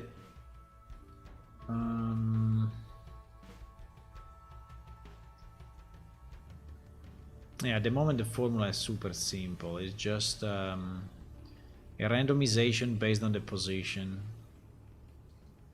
and it's not taking care of the difficulty. So yes, so this one is not done. This one is not done. So we don't, but I think we have one function that is already doing everything for the loot, and let me see. Don't we have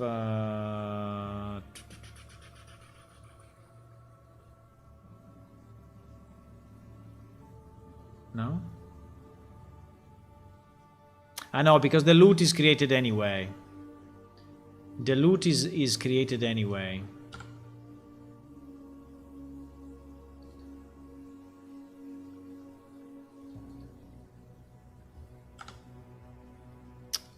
Chess pieces. Do we need this? Do we need this? I don't know. I mean, we have to specify the ID of the chest associated to the dungeon. Yes, we need it. Yeah, we need to change it with this. So we need to reintroduce. We need this. We need this. Check. So set up on dungeon. But anyway, for now it's okay. For now we just spawn always the same one. Anyway, we are randomizing all the loot inside, so it's fine. But in theory, we want to have multiple chests. No, I think we do it for the traps, right? When we spawn the traps.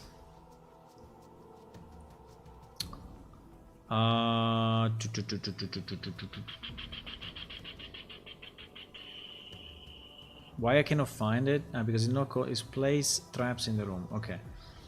Place trap. There's how many traps, right? How many difficulty? Room trap location. Clamp. How many trap location? No, but I remember I created a function. Was this one? Get difficulty for room. Yes. This was the. Yeah, exactly. Get difficulty for room. Exactly. This is a generic method that works for everything. Exactly. Yeah, we should use this one, I think. We should use this one. So this is basically a difficulty that is... it's good. This method is good. It's already scaled by position and by... So when we spawn the NPC, I will use exactly the same formula. I don't care at all. I will use the same formula. So we do this, and then we do rand difficulty scaled. Rand difficulty scaled.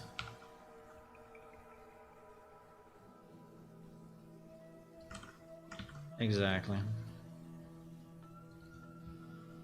And it is based on the position of this room in the path from the loot room to the entrance. So the closer we are to the loot room, the higher chances is that a monster will spawn, and vice versa, right? Exactly.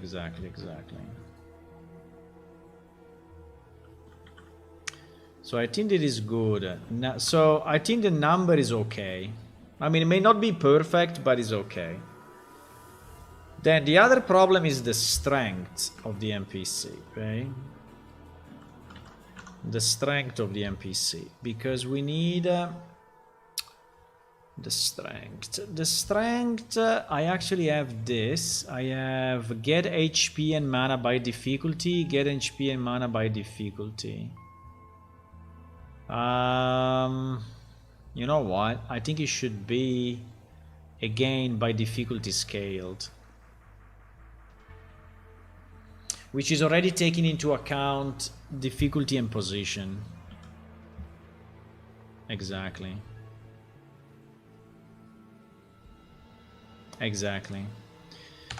So we go here and we refactor this, change signature,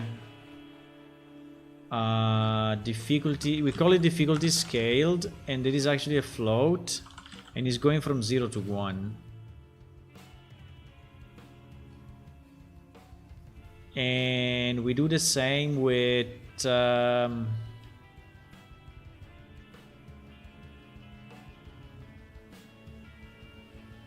get HP, mana, get NPC skill by difficulty. Exactly, get NPC. So this one also we need to refactor. I like refactoring things. It's nice. Difficulty scaled. He's saving me a lot of time, huh? Saving me a lot of time. So decide monster strength based on the stat difficulty. Exactly. So this monster strength. So okay. So we need to decide. We need to decide a lot of stuff here, because in theory we'll have to decide also the inventory. Also the inventory of the NPC. Oh my god, that's not very easy. That's not easy at all. But yeah, we should do that as well. But anyway, monster strength. I mean, we have difficulty between 50 and 200, between 0 and 1, right? And between 0 and 1 I have to scale between 50 and 200 pretty much, right? So I can multiply 150, so I can multiply 150 by difficulty scaled, and then I can add 50, right? So that I reach, so that I go from 50 and 200, right? And I need this to be rounded up, huh? Round ceiling, eh? Ceiling, seal, yeah, seal. This shit, yeah, exactly. So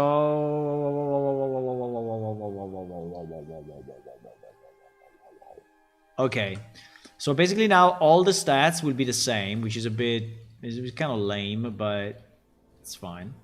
So all the skills will be the same, all the stats will be the same. Now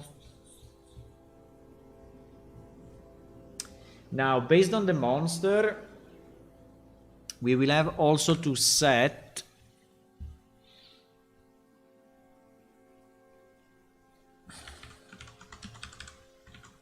so these are the base stats, right? These are the base stats. But then we also need to set the skills, right? They are called all skill, but actually they go. So do we have a skill melee or not? We have. So I think if we set the skill melee with the same reasoning, I think that will do for the majority of the monster. Now there may be monsters that have different type of weapons and do more or less damage, right? But unfortunately this is not very simple, because we will have to equip, right? We will have to equip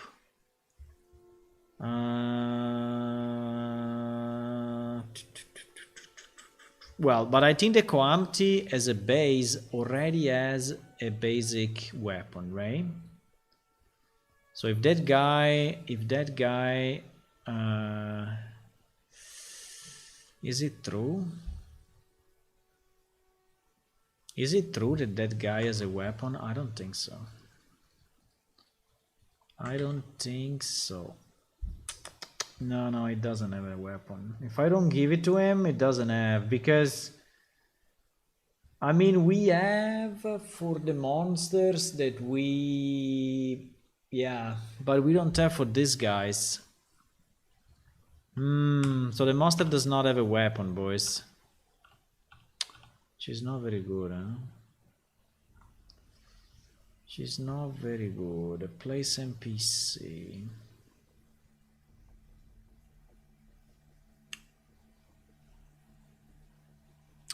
Define all NPC characteristics.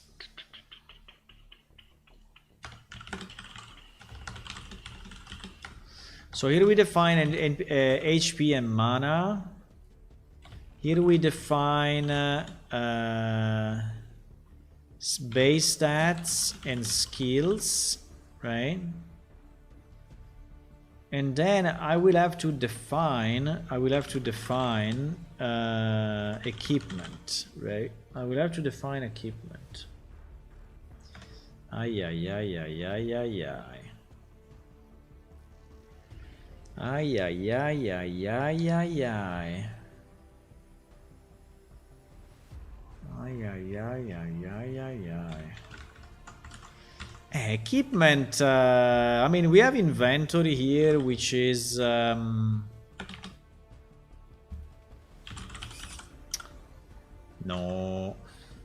We have inventory. Come on. That is an array of F item description. An array of F item description.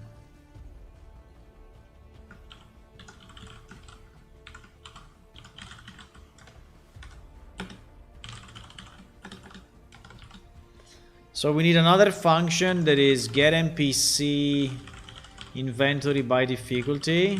I mean, everything is by difficulty, by the way. And yeah, the only problem is that we need to pass in the scale difficulty, huh?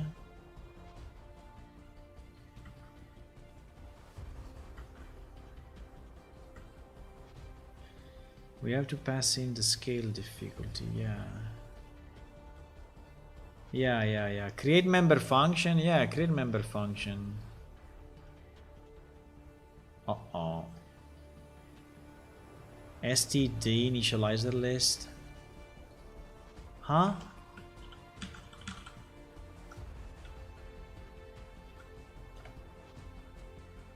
No.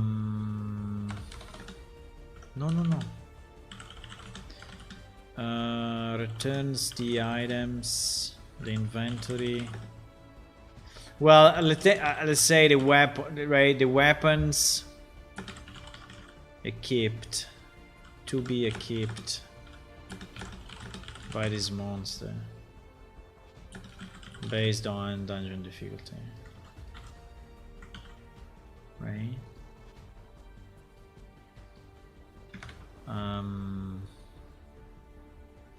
Okay. Okay, so now here the problem is how the hell we do it? How the hell we do it? Well,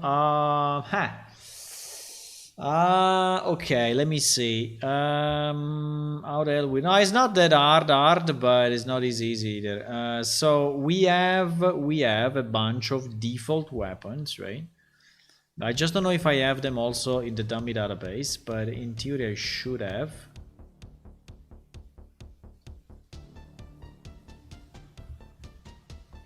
That are the clothes, right? All the clothes. So if I say we're named like fast, exactly. Okay, we have it also in the dummy database. These are all the possible. These are all the possible base weapons. So fast high damage / fast medium damage, fast low damage. Okay. There is no slow though, because I searched fast. Okay. Hello, who joined? Oh, I missed it. Hello, ILC Floran, thank you for the follow and welcome. So these are basically all the things, right? So we have to randomize slow or fast, right? So what do we need to randomize? So randomize speed, right? So that is weapon name. So we have to randomize speed. So we randomize this fantastic randomized boolean, which is super nice. Randomize boolean.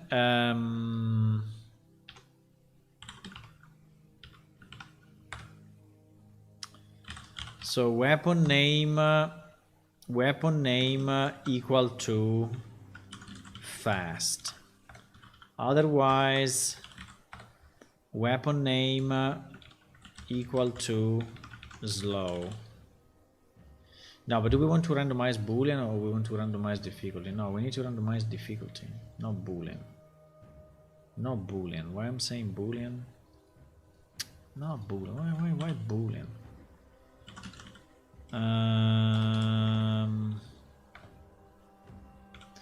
So we randomize between 0 and 1. And then we say if this is less than our difficulty scale, right? So if the difficulty scale is also from 0 and 1, so if it's 50%, so you know, 50-50, 50 up, 50 down, right? It is correct or no? It is correct, boys, or no? If my difficulty scaled is between 0 and 1, where 1 is the maximum difficulty of the dungeon and 0.5 is 50-50, and I say that if this is and I randomize.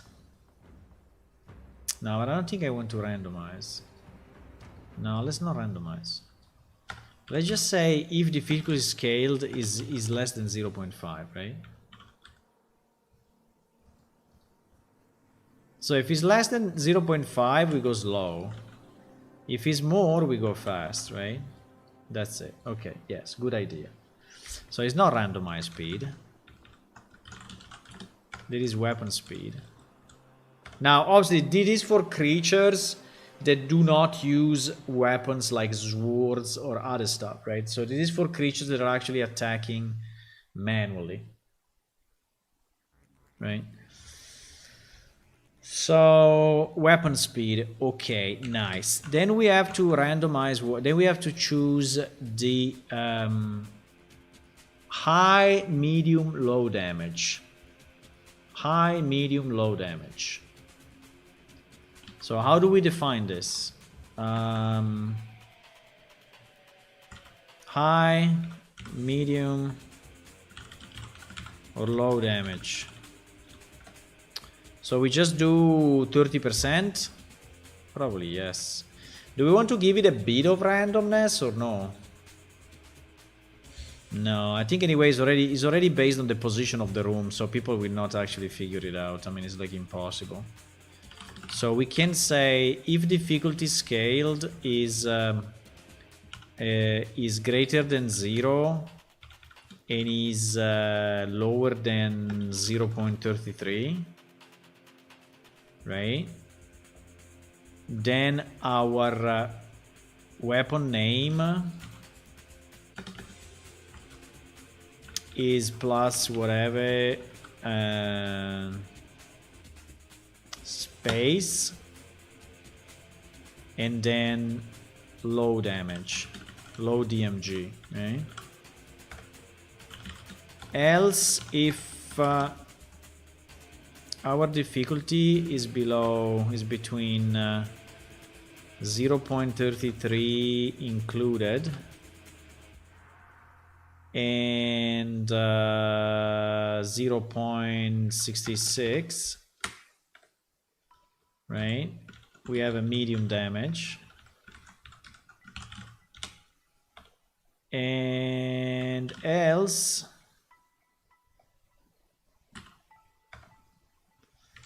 my weapon is high damage. Okay. Then then I have the damage type. Now the damage type, I don't know though, because shouldn't be based on the creature. Is a slash, blunt, or pierce. Is a slash, blunt, or pierce, because I can choose it randomly. But then how do you figure out as a player, right? I mean, you are a player, you find a monster, you say, oh, I want to put on my best armor for this monster, but I have no idea because is randomized, and when he attacks me, I have no idea of... Yeah, I think this is a bit weird.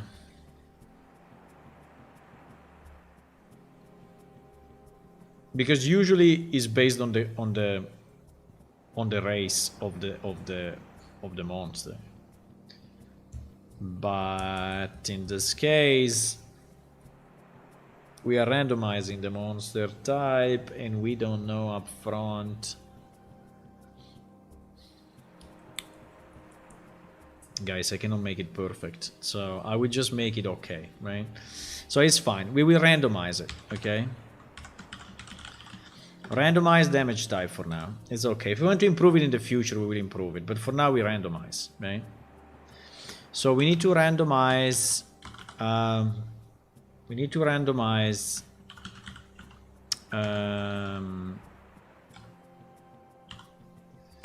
between 0 and 2.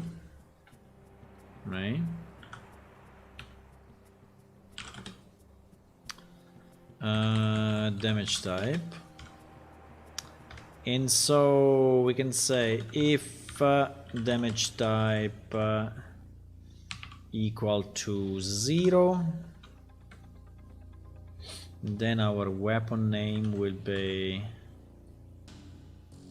space slash, right? Else if our damage type is 1,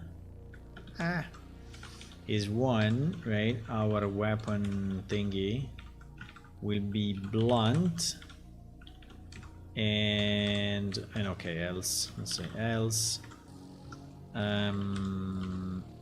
will be pierce, right? So this way we covered all the possible things. So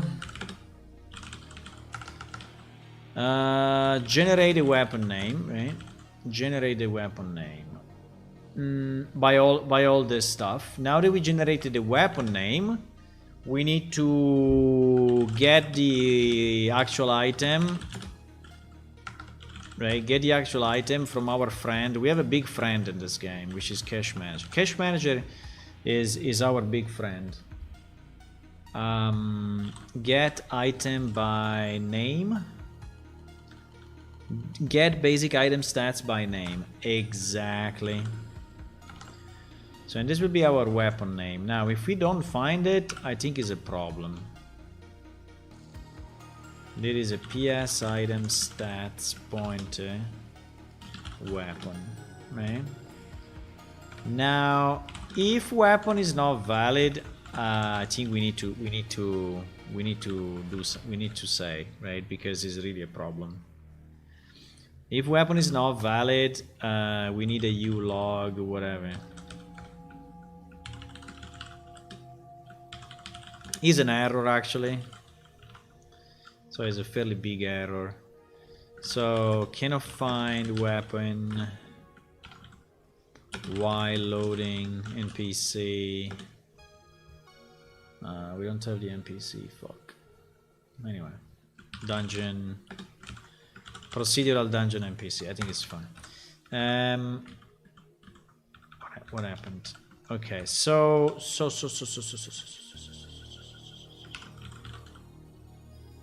weapon name, right? And unfortunately we have to return at this point because we cannot continue, right? We have to return an empty array of this shit. If the item is valid, then what do we do? Well, if it's valid, we need to equip it. Right? We need to equip it. So we need to be sure that actually no,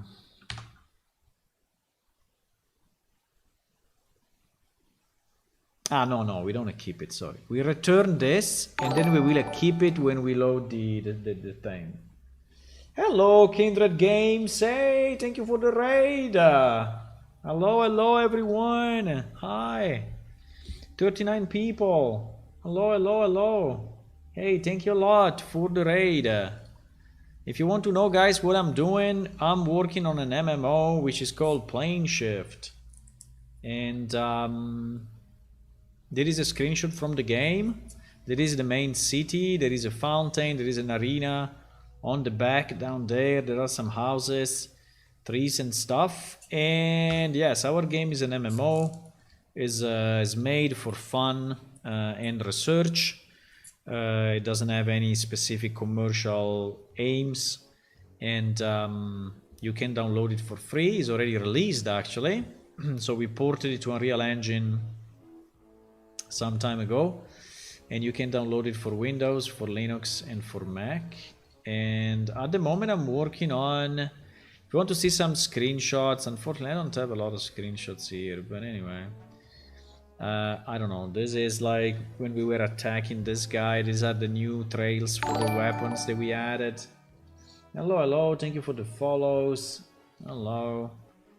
Let me see if I can find any other screenshot. There is a new building that we actually added recently, which is an observatory for the sun. So there is a giant telescope inside this thing.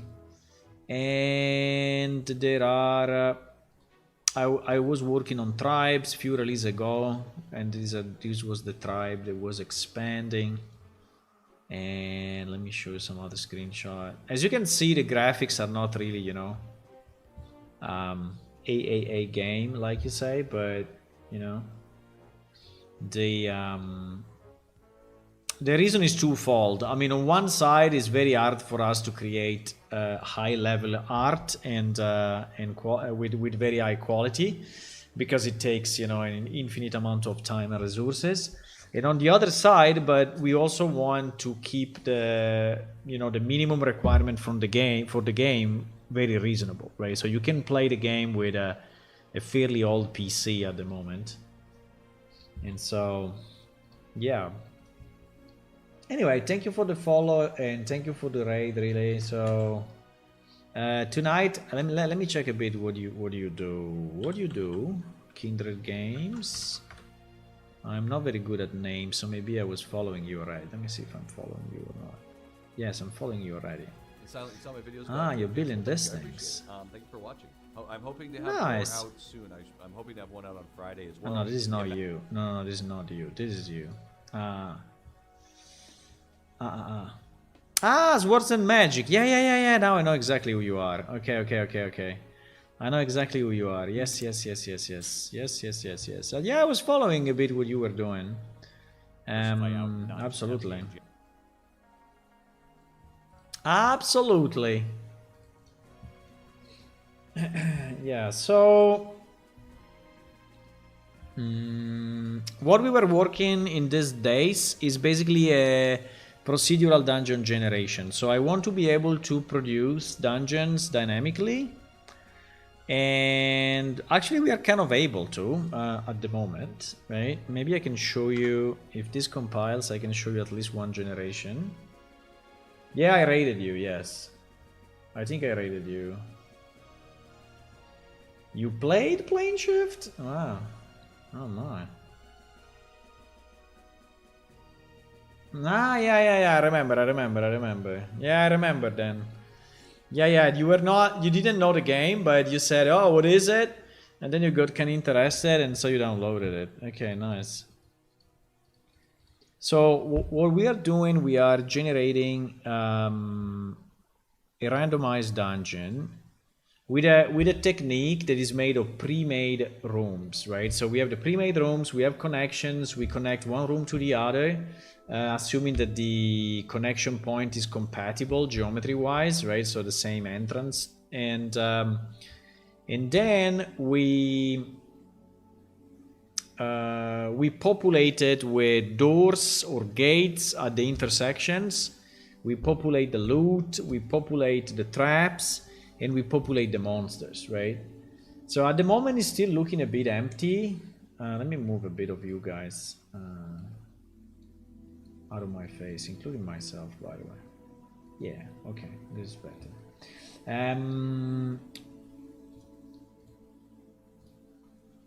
So we are generating that. Now, For the rooms themselves, I'm using at the moment a very simple model, right? Just for simplicity. But still, it can be used. But in the future, we may have obviously any model we want for the different rooms, right? So it can be as nice as we want. The moment is building, so I have to wait a bit. But I hope it doesn't give any error. I can show you at least one generation since you joined with the raid. Unsafe use of Boolean. Ah yes, because it's yeah, I will have to say 0.0f and GG. And GG. Unsafe use of Boolean. Okay.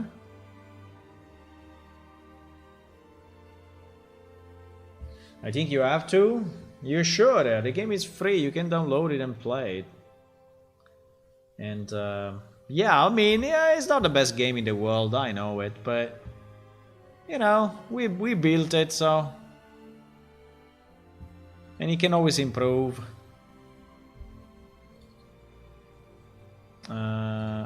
Is he still complaining? It's impossible he's still complaining. I didn't recompile maybe. I refuse to acknowledge it's not the best game in the world. Exactly. This is what you should do, right? Just refuse. Guys, why doesn't like me? Because... well, it doesn't like it this way. It doesn't like it this way, huh? It doesn't like the double thingy. It doesn't like the double thingy. Okay. Fine. It doesn't like the double thingy, yeah?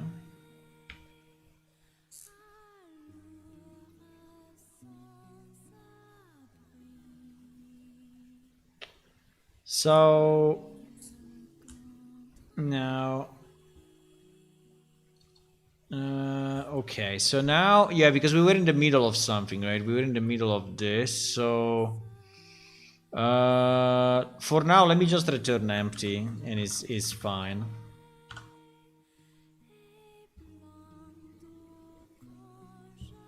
Because in theory, we need to add the actual item to the because we are trying to add weapons to the monsters that are part of the dungeon, right? And to add weapons, I need... okay, now we started. So I will show you a bit of what we did. I will show you what we did.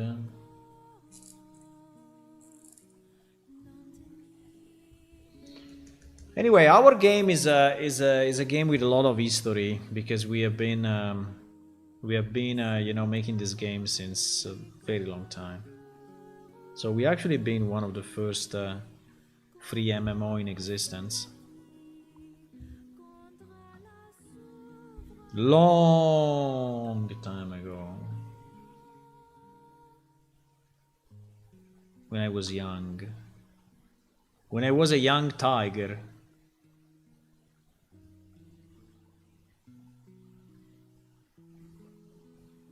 Yeah, our first release was in 2002. Just to give you an idea.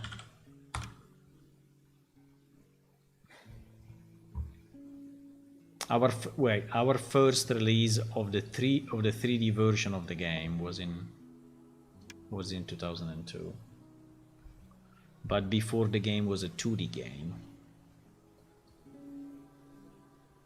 Okay, here we are flying around in nothingness, okay? Because at the moment I didn't load anything. So I just click on dungeon, whatever, I have a shortcut here. That is just generating the dungeon for me.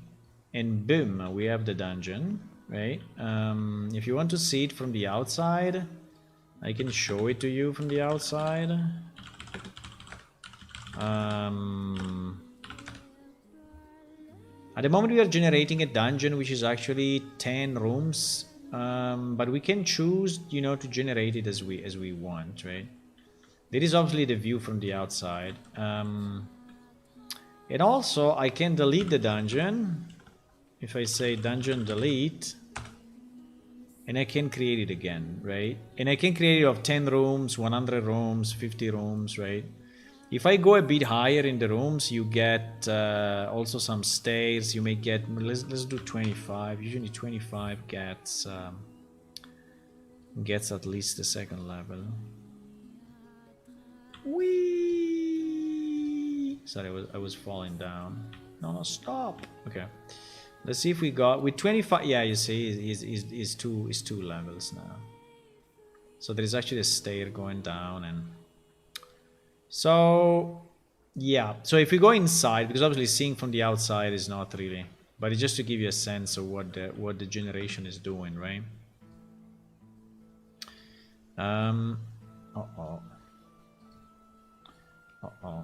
Wait, I need to slide me a bit more. Okay, here we are inside, and at the moment I'm not. I mean, at the moment in the dungeon there is really not much. Like there is no furniture, you know, there is not. But we can add it later on if we want. What is there is for every connection, the randomizer is thinking if he wants to put a door or he doesn't want to put a door, right? And if he wants to put a door, well, I think you should go down. The deepest we go, the more stuff there will be. Okay, and yeah, and every time there is it says yes, I want to close the connection, right, between the two rooms, right? Hello, unreadable name. Making procedural dungeon is so difficult. Do you have a good reference for making it? Well, you can check the videos that I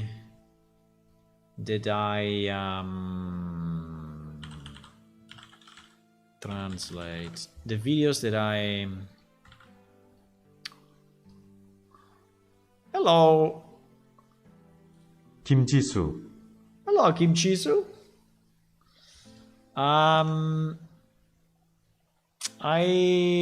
So you can see the videos. I basically developed everything on stream. So all we did was on stream. Maybe if you go to the initial streams, you can see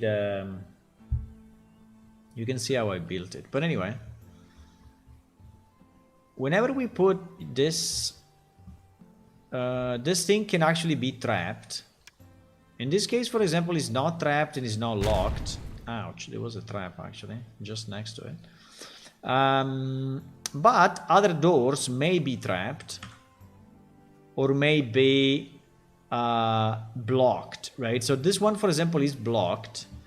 So I have to brute force it to actually be able to open it. And now I did it, and now I can open it again. Holy moly, another trap next to it. There can be doors can have locks, and so in certain cases you will have to lock pick the door, or you will have to remove the traps that may be in the door. Let me go to the next one. Maybe the next one would be lock pickable. Yeah, this one, for example. This one has a lock, and so if you want, you can unlock it. It depends on your skill. It depends on few things, right? You can also search for traps.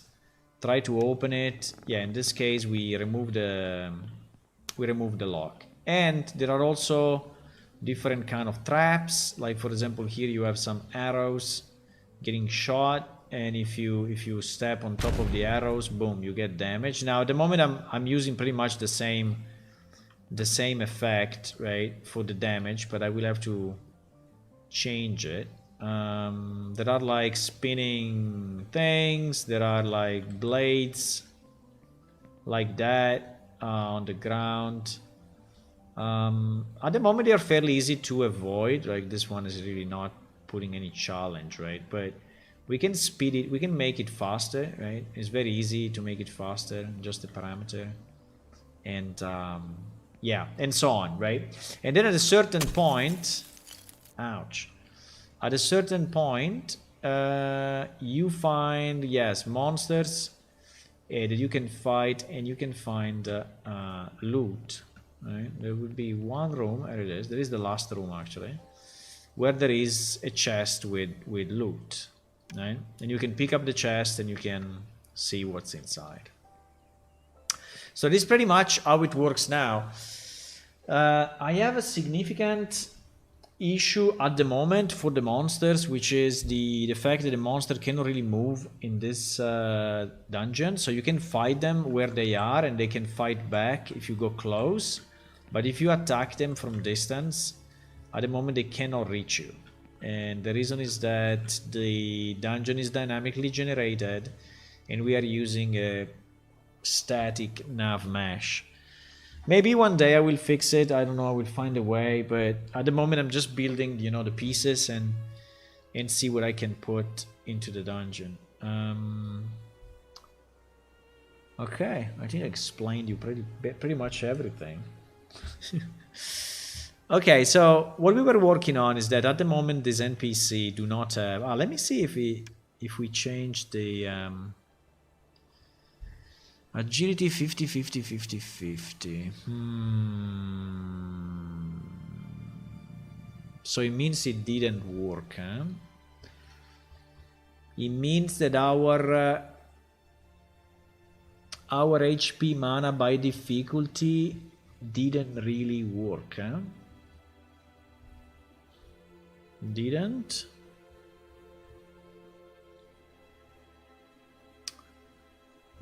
really work. Why? HP and mana. HP and mana. HP and mana, we have get HP and mana by difficulty, right? Which is difficulty scaled and is getting exactly it is returning HP and mana. So this one is 100 multiplied by difficulty scaled. So I think it's unlikely that is exactly 500, 500, right?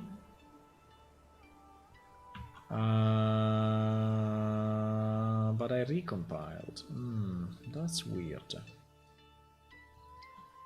This is kind of strange, my boys. I have to check why.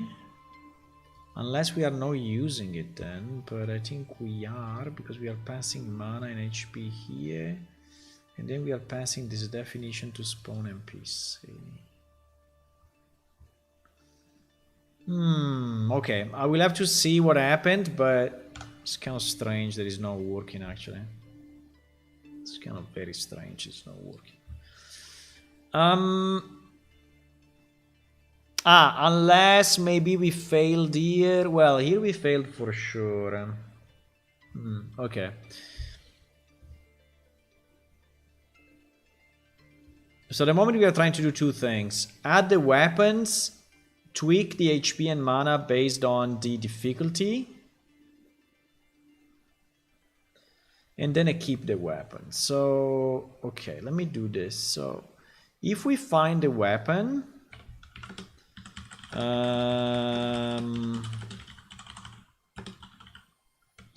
we will create a definition for left and right hand, right? And pretty much what we need to do, we need to create this guy.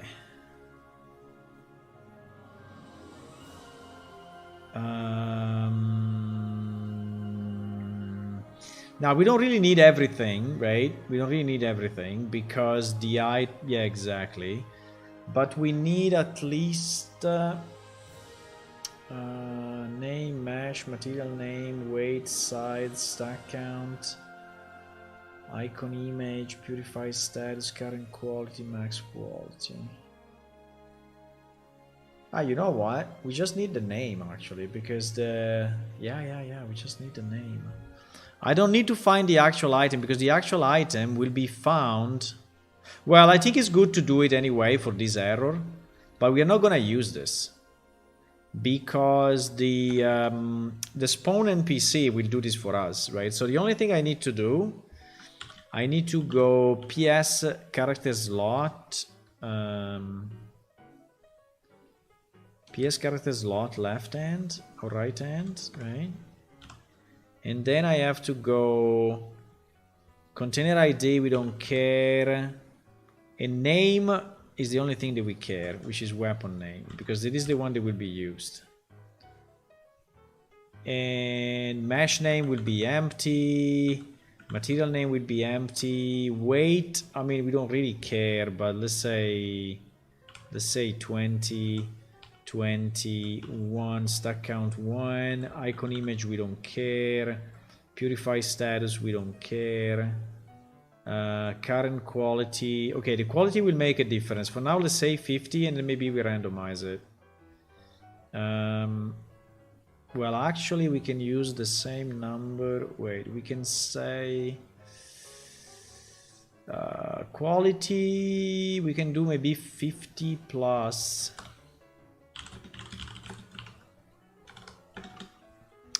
Let's do an item quality equal to 50 plus maybe another 50 multiplied by difficulty scaled. Right?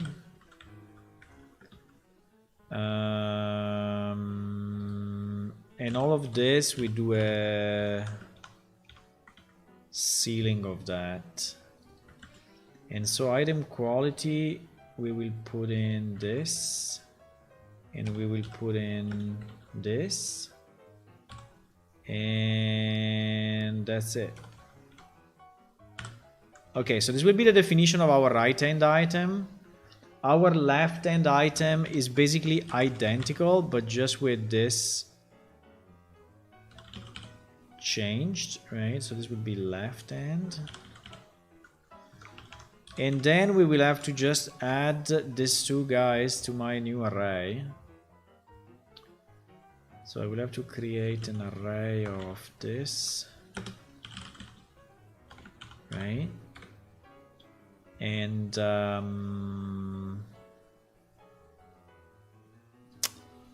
doesn't like it. And oops.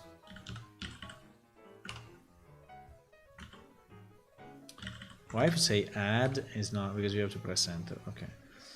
And then we just add our right hand item and our left hand item, right? And then we will return items, right? Pretty much, right? So now that we have items, it's pretty good because I can call this NPC inventory by difficulty, which I guess at the moment is not used anywhere. Hello, Shaiful Gang Gang Gang Gang Gong Gong. Hello, hello. Sorry, it's a long name. It's a long name. I cannot read it. Sorry for that. Shaiful Ganteng.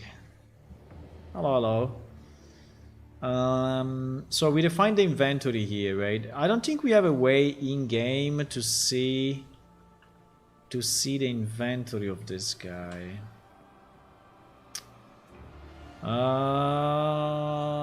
Can I inspect the inventory?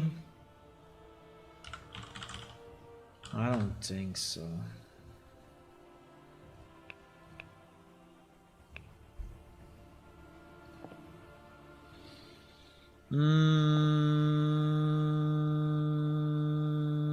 Check item.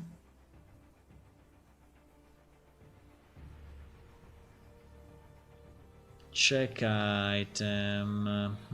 Inspect. Inspect. Fantastic. If it doesn't crash, because it's a long time I don't use this one. Inspect target.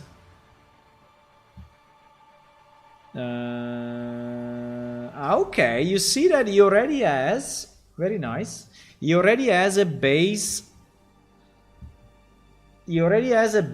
weapon, right?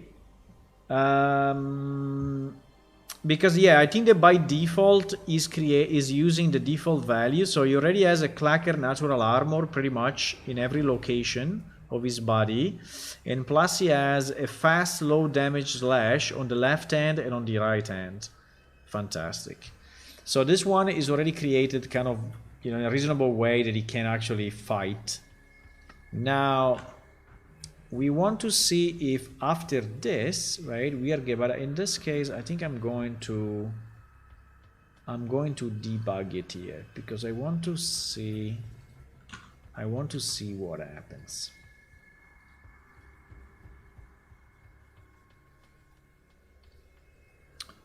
I want to see what happens. So we're going to recompile and launch it in debug mode.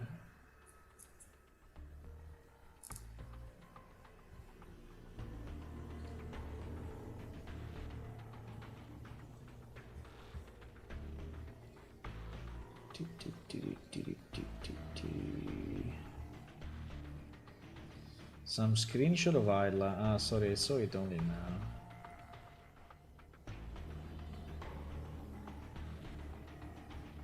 I think we should revamp, you know, the screenshot section, and I should also do a new intro video for the stream and a intro outro video for the stream. But time is always a problem. If you want to do a video with our, you know, for the stream, it would be nice. If any of you can do it or is able to do it, it would be very nice. I should add it to the open task maybe, if it's not already there. I think it's already there. Probably.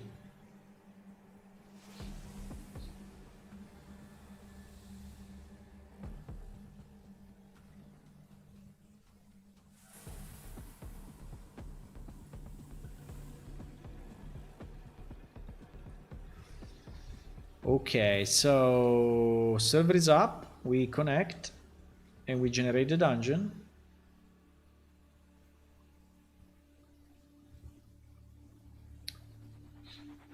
And we see if now our NPC have...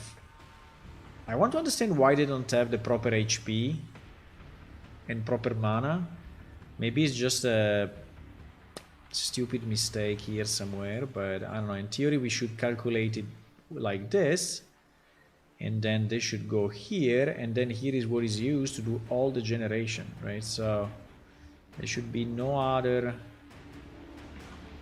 but let's see, maybe the result is exactly 500. I think it's unlikely.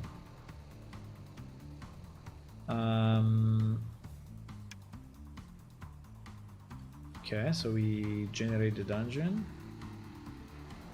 Okay, let me see what happens. HP and mana.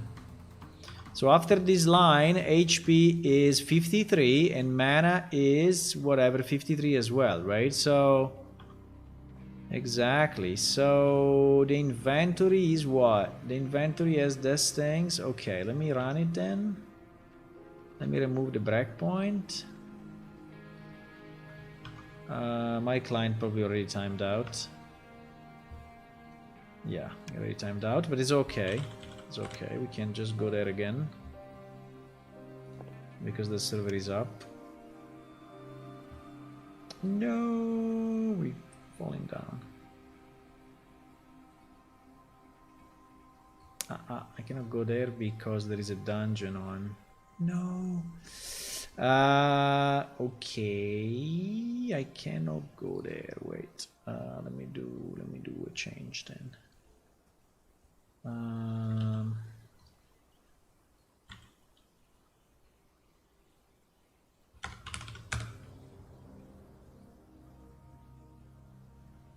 Okay, better. Better. Okay, we are inside a dungeon. This is a 25 rooms dungeon. Oh wow, I forgot to change the command, so now it's a big one. I'm black because it's long to explain, but it's fine.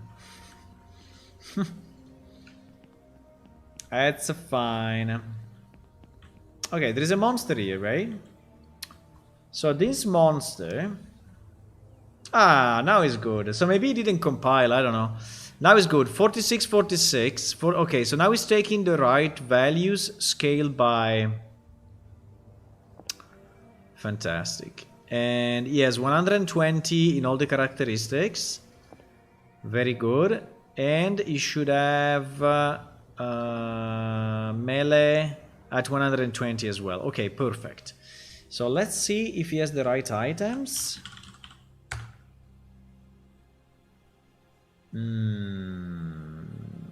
Fast low damage slash. I think it's unlikely that we... Fast low damage slash. I think it's unlikely. I think the items are not working. I think the items...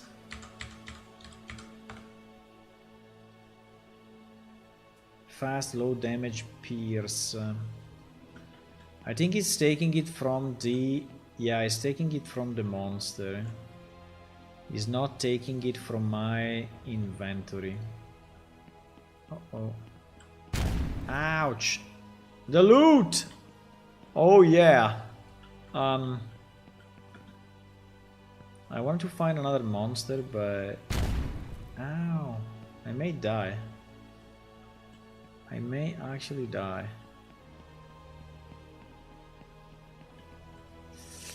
Wanted to find another monster just to see... Okay.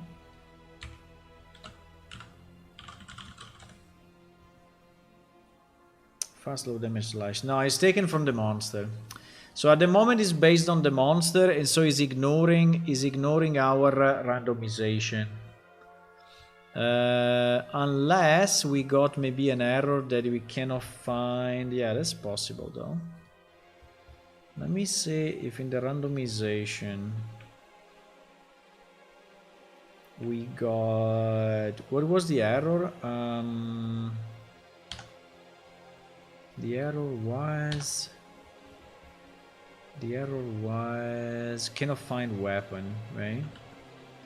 Cannot find weapon. Okay.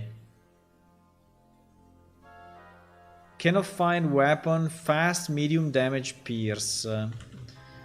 Fast, medium damage, pierce. Fast, medium damage. Fast, medium damage, pierce. Well, actually, there is a space. What the hell is going on? There is a space? Why there is a space? Uh-oh. Uh-oh. Is this also in production? Uh-oh. I have a copy of the production database. Uh-oh.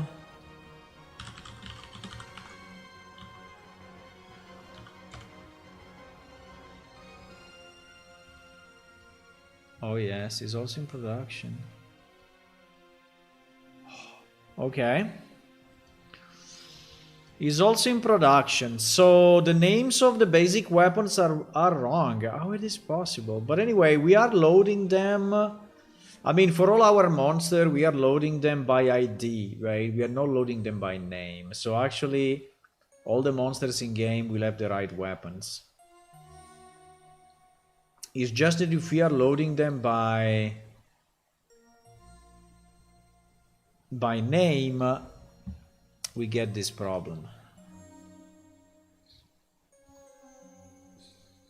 Like this one has a problem, right? This one has an issue. So this is something I want to fix immediately, because otherwise, let's fix it also in production immediately. So I will put it here in the script list. So base monster weapon name fix. I think they are like this since ever. I mean, since the beginning of times. Yeah, for sure. I think no one ever changed this. So we want to update item stats, set name equal to this, where ID equal to 848. So that is the first one we want to fix. This one is correct. There's only a few that are. So fast low damage pierce.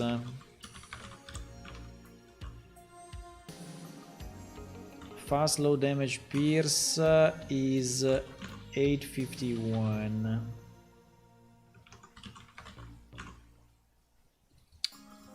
Then this one as well.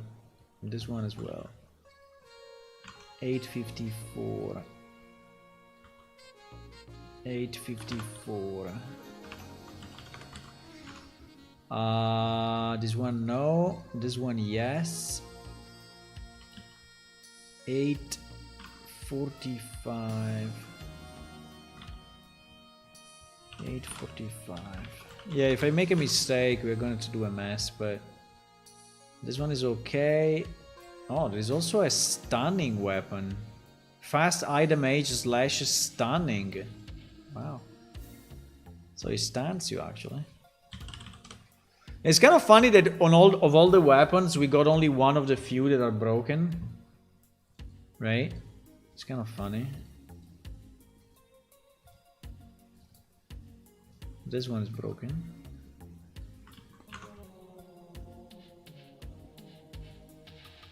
This one is 846. This one also is broken. 847.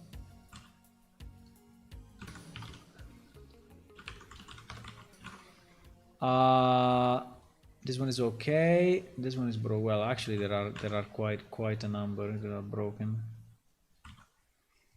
It's quite a big number. 852. I prefer to copy paste so I don't do mistakes in typing, right? This one is also broken. Yeah, these ones are pretty much all of them are broken. That is what 853. 853. I don't know if the slow. We have all the slow. I don't know. And this one is okay. So how many slow there are? 3, 6, 9, right? And the fast. I mean, apart from the standing, 3, 6, 9. Okay, yeah. So that's all, I guess. Okay, so let's run this query. Let's run this query. I will run it also in production. I will run it also in production, boys.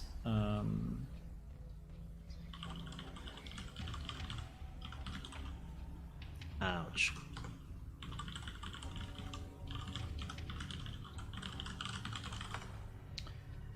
So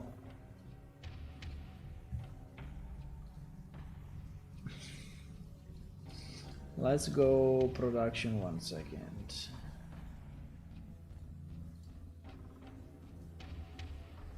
Okay. This is production.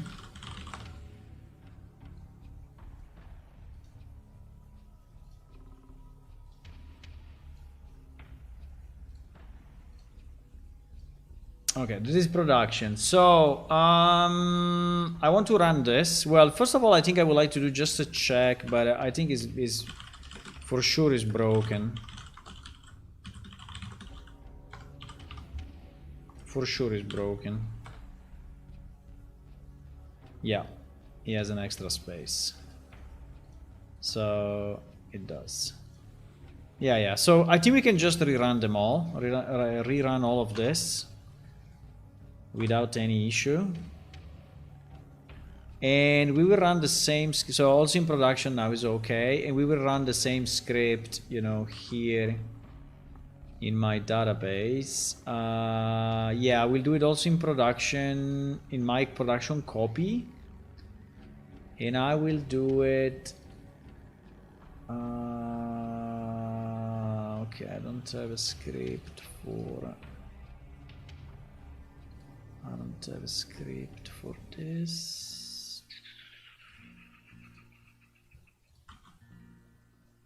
Okay. Okay, so now in our dummy database, in the real production, in production copy, that bug is gone. That bug is gone. So I would say if we restart the server and we see what is happening, right? We see if at least we return the right weapons, if they are added to the monster on his hands. I just need to be sure that... I want to see one thing though. So when we spawn the NPC, right?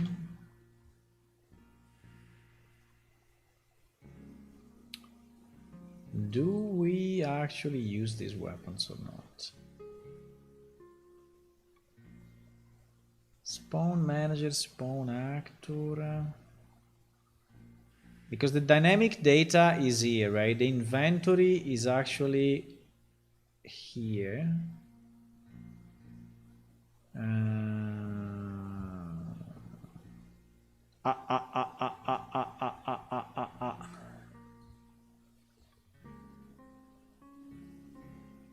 Okay, at the moment we are not passing in the inventory. Fine. We can pass it. We can pass it in. Okay.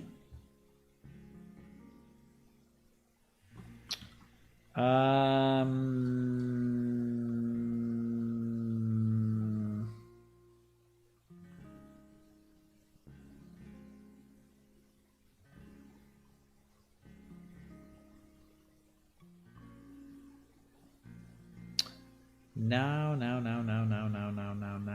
I want to see if inside of this, right? Inside of this, where is our inventory? Our inventory is here.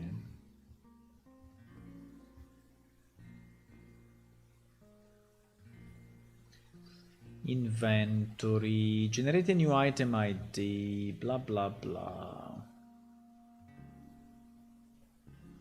Yeah, it's actually doing it. It should be doing it. Yeah, it should be doing it.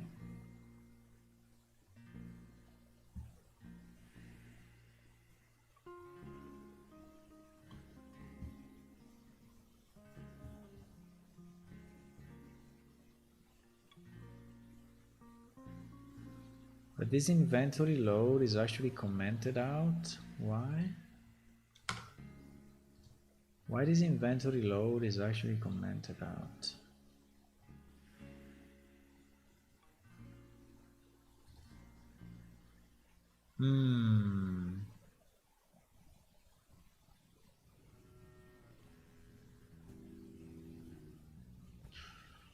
Makes it a bit strange that we get those two basic weapons, right? But probably because I don't know really why. I think it's when we load the race, because when we load the race, we also load the basic.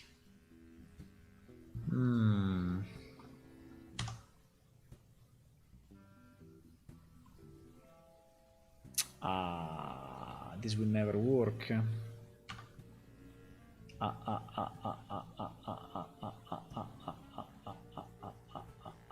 Because this is going database. This is going database.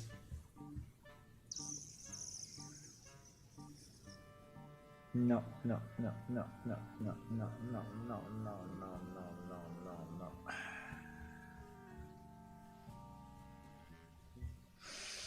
I think we need to, unfortunately it's too late, guys, I need to go, but we need to create a dynamic load for character inventory, which is actually not reading the database, but is starting from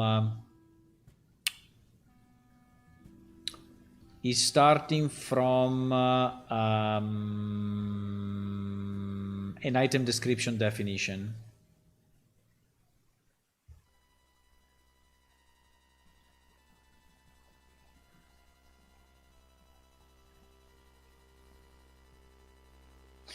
And anyway, this inventory load is in the most stupid place ever, right? Yeah, exactly. This inventory load should never be here. I think I put it just as a reminder for me.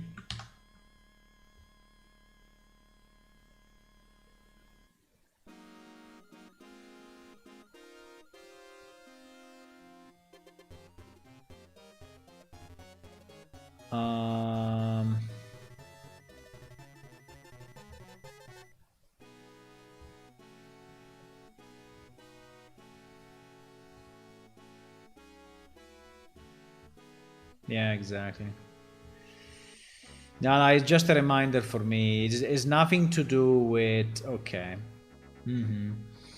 Okay. I think I know exactly what I need to do, but unfortunately I finished the time, so I cannot do it now. But the point is that all of this...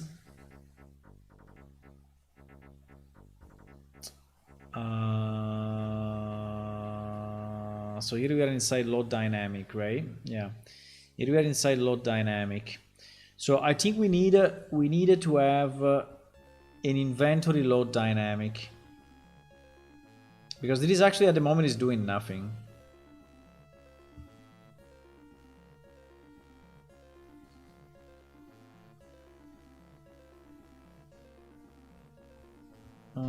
This is doing nothing. Wait a second. No, it's not true, huh?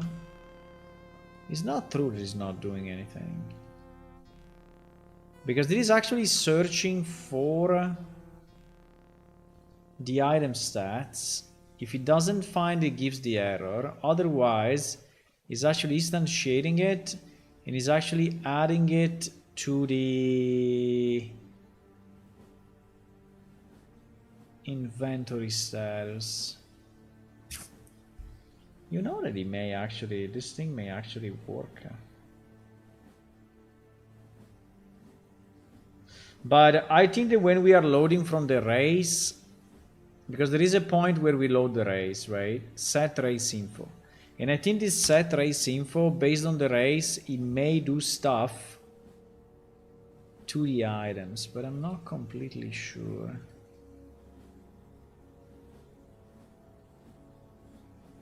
Let me do one last test. Let's recompile and see what happens now that we are properly passing the inventory, right? Because before we were not. And I want to see what happens here. And then I really need to go because it's super late. Oh my god, I never have enough time for this, guys. Never have enough time. Never have enough time for this, boys. Why? Why? Anyway, meanwhile, if you're still here, you want to click on follow on Twitch and subscribe on YouTube. That is free and can help us, so, you know, you can do it. We also have a Patreon site in case you want to support us, and it's patreon.com/planeshift. That is the last test, then I go. And also we have a Discord channel if you want to join and other good stuff. We have a Reddit. Yeah, I mean, if you want to get in touch with us, there are millions ways. Millions.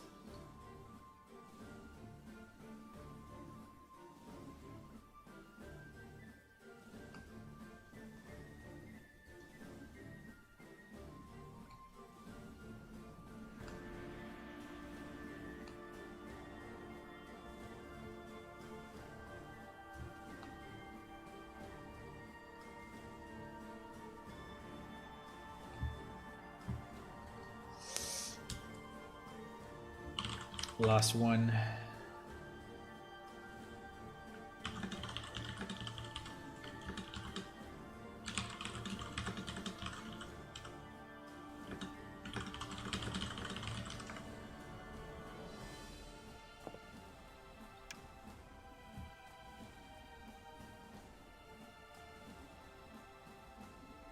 Okay, let's generate a dungeon. And I want to see... Yes, we have 2 elements. We find the stats and we actually load it. Okay, well, then let's see what happens. No. Okay, so let's go. This dungeon as a Yeah, it's 2 levels, so let's go down. Let's go down here. This actually seems to be the last room. Wow. Is there a... No, this seems to be the first room. Ah, fuck. That was actually the first room. So let me go here and see if we find... yeah. We find a monster. So we want to check...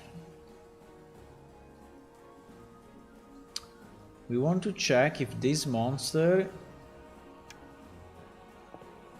So the stats are okay. 64, 64, 146. Okay, now the HP is a bit low, but we will have to redo it. But it just... So fast, low damage, pierce, fast, medium damage, slash... fast, medium damage, slash, right hand, left hand. Yep. I think it worked. 75 quality. Yep. I think it worked because you see that now we have a default left arm, left hand, right hand. We have the default weapon that this creature has, but you also have equipped on top of those the override weapons, which is this one, fast, medium damage, slash. Right? If I go to another creature, potentially, ouch! If I don't die. Fast, medium damage, what? Please, another creature here, and I do the inspect, right?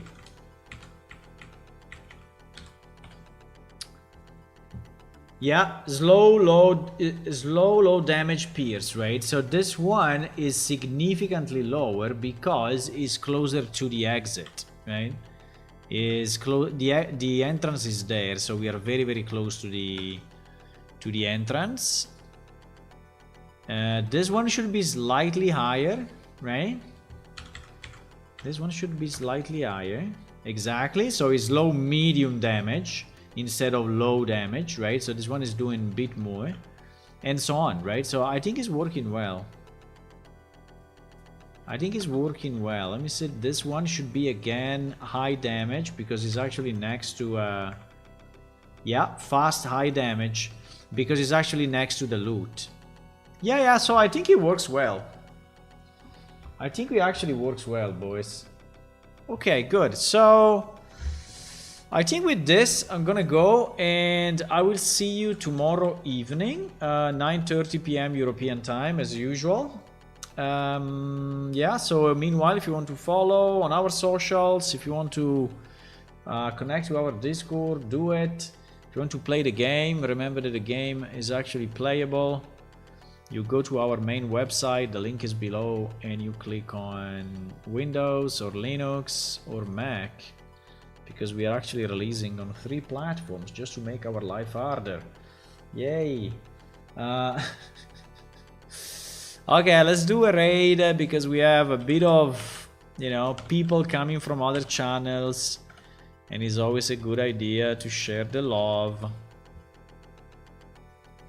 So we have, let me see if this guy, let me see if there is anyone new.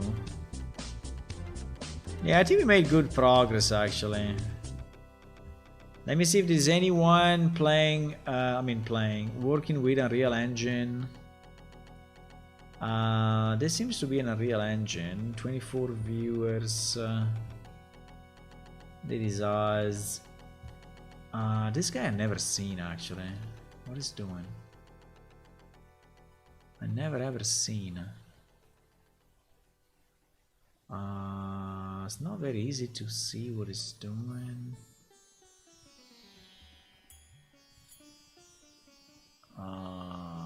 Blueprint. Is he speaking English or? He's not speaking English. I mean, he's not speaking. I don't know exactly what he's doing. But anyway, let's go there. Let's go here. Why not? Why not? Okay, let's do this raid, boys, and I will see you. I will see you tomorrow.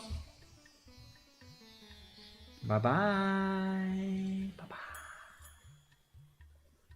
Have a good night. Bye.